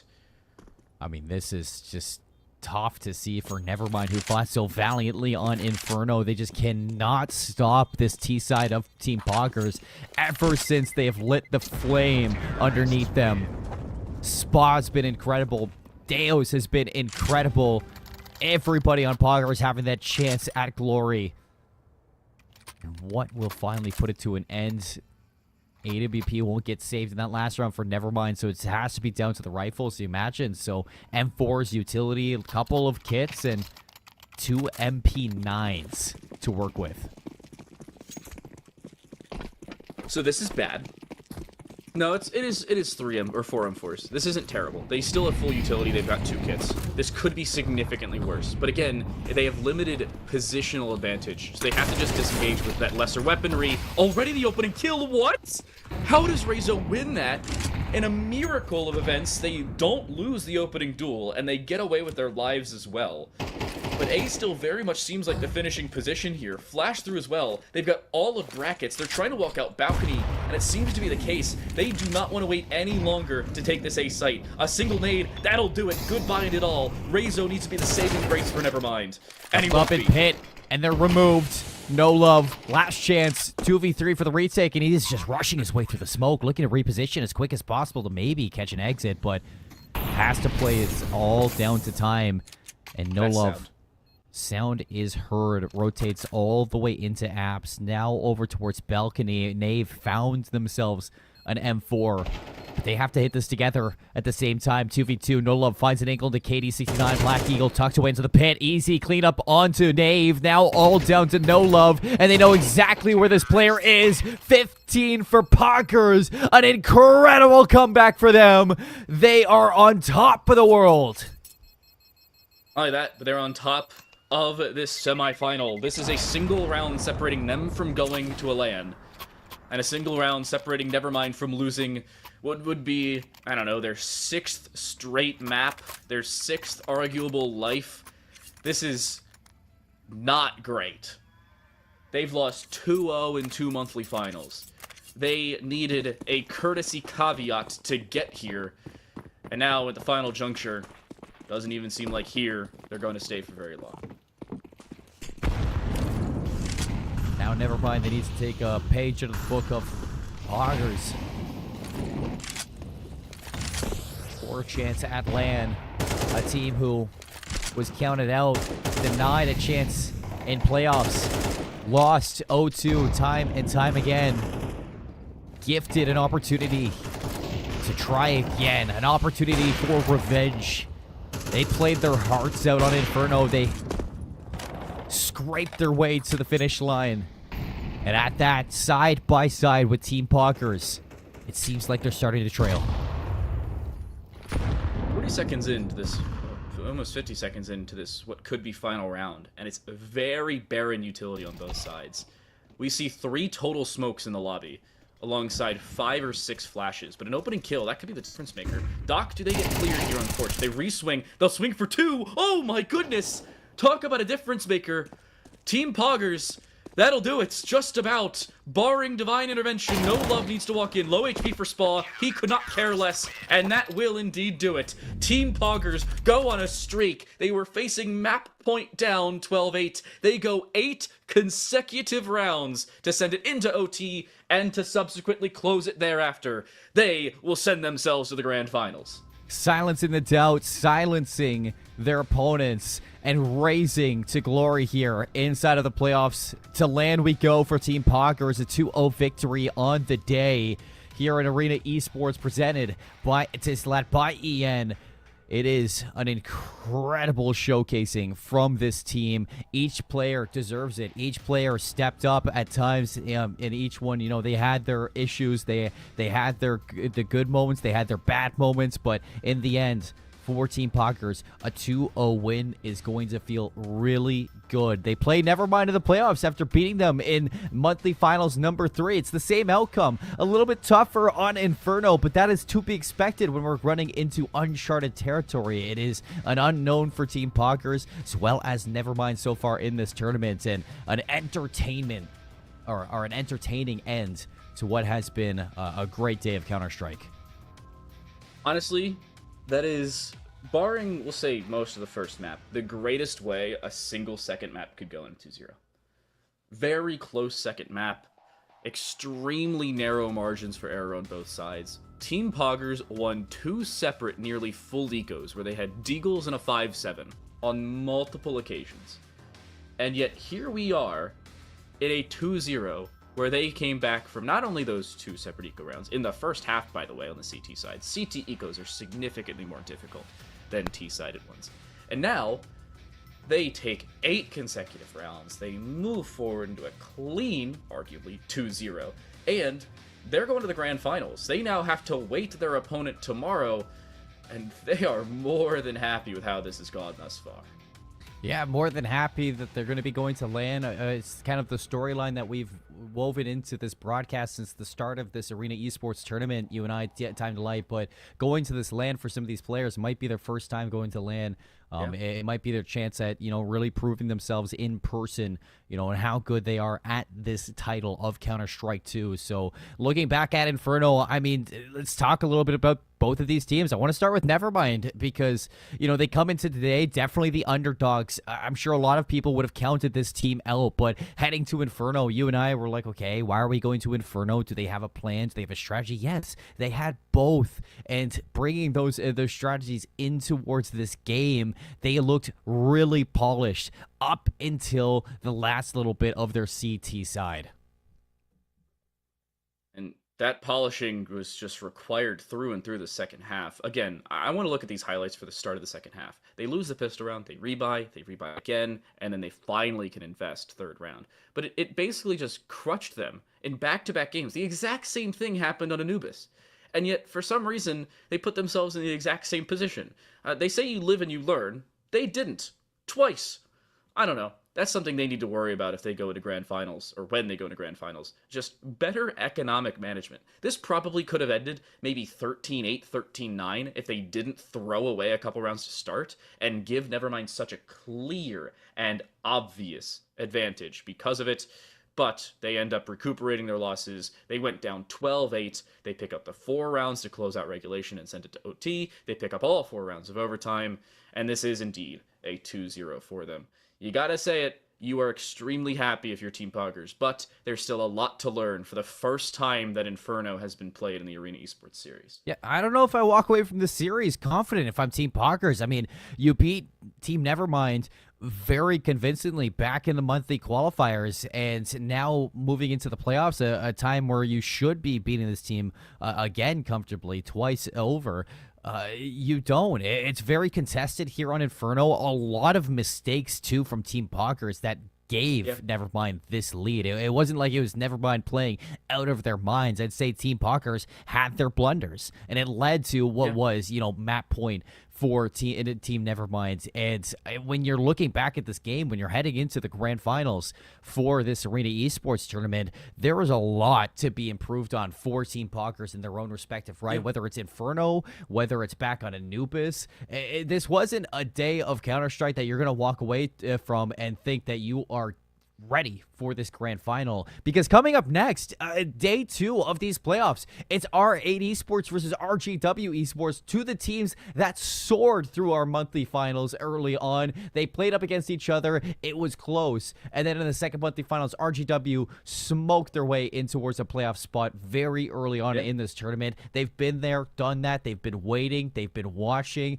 and polishing their craft. So heading into this grand final for Team Poggerz, you definitely don't feel comfortable after today's win. Yeah, you still need to be very cognizant of your position. By no means are you happy, but you are content. And sometimes content is enough. You still have a lot to learn from this game. Again, the first time in the entire series that Inferno has been played. We still haven't seen Overpass and Nuke, by the way, which is surprising to say the least. But you have to be honest, at this point, it's a grand finals berth. It doesn't matter the scoreline, it doesn't matter the result. Grand finals are grand finals are grand finals. And for you, it's another win over Nevermind. You've beat them 2-0 now twice, albeit a little bit better the first time around, but obviously Nevermind are going to learn a little bit from your first engagement, so the fact that you still beat them 2-0 is pretty commendable, and you did it on a map you have not seen anybody play before, at least not here in this series, so the mystery of the unknown and the unknown variable, maybe they just aren't that good at algebra. I'm not either, it's okay. Yeah, and as we look at the scoreboard too, I mean, after this win for Team Poggerz, I have to say, if I have to put an MVP on any player, it's a toss-up for me. Between Doc on Inferno and Deos between both maps 1 and map 2.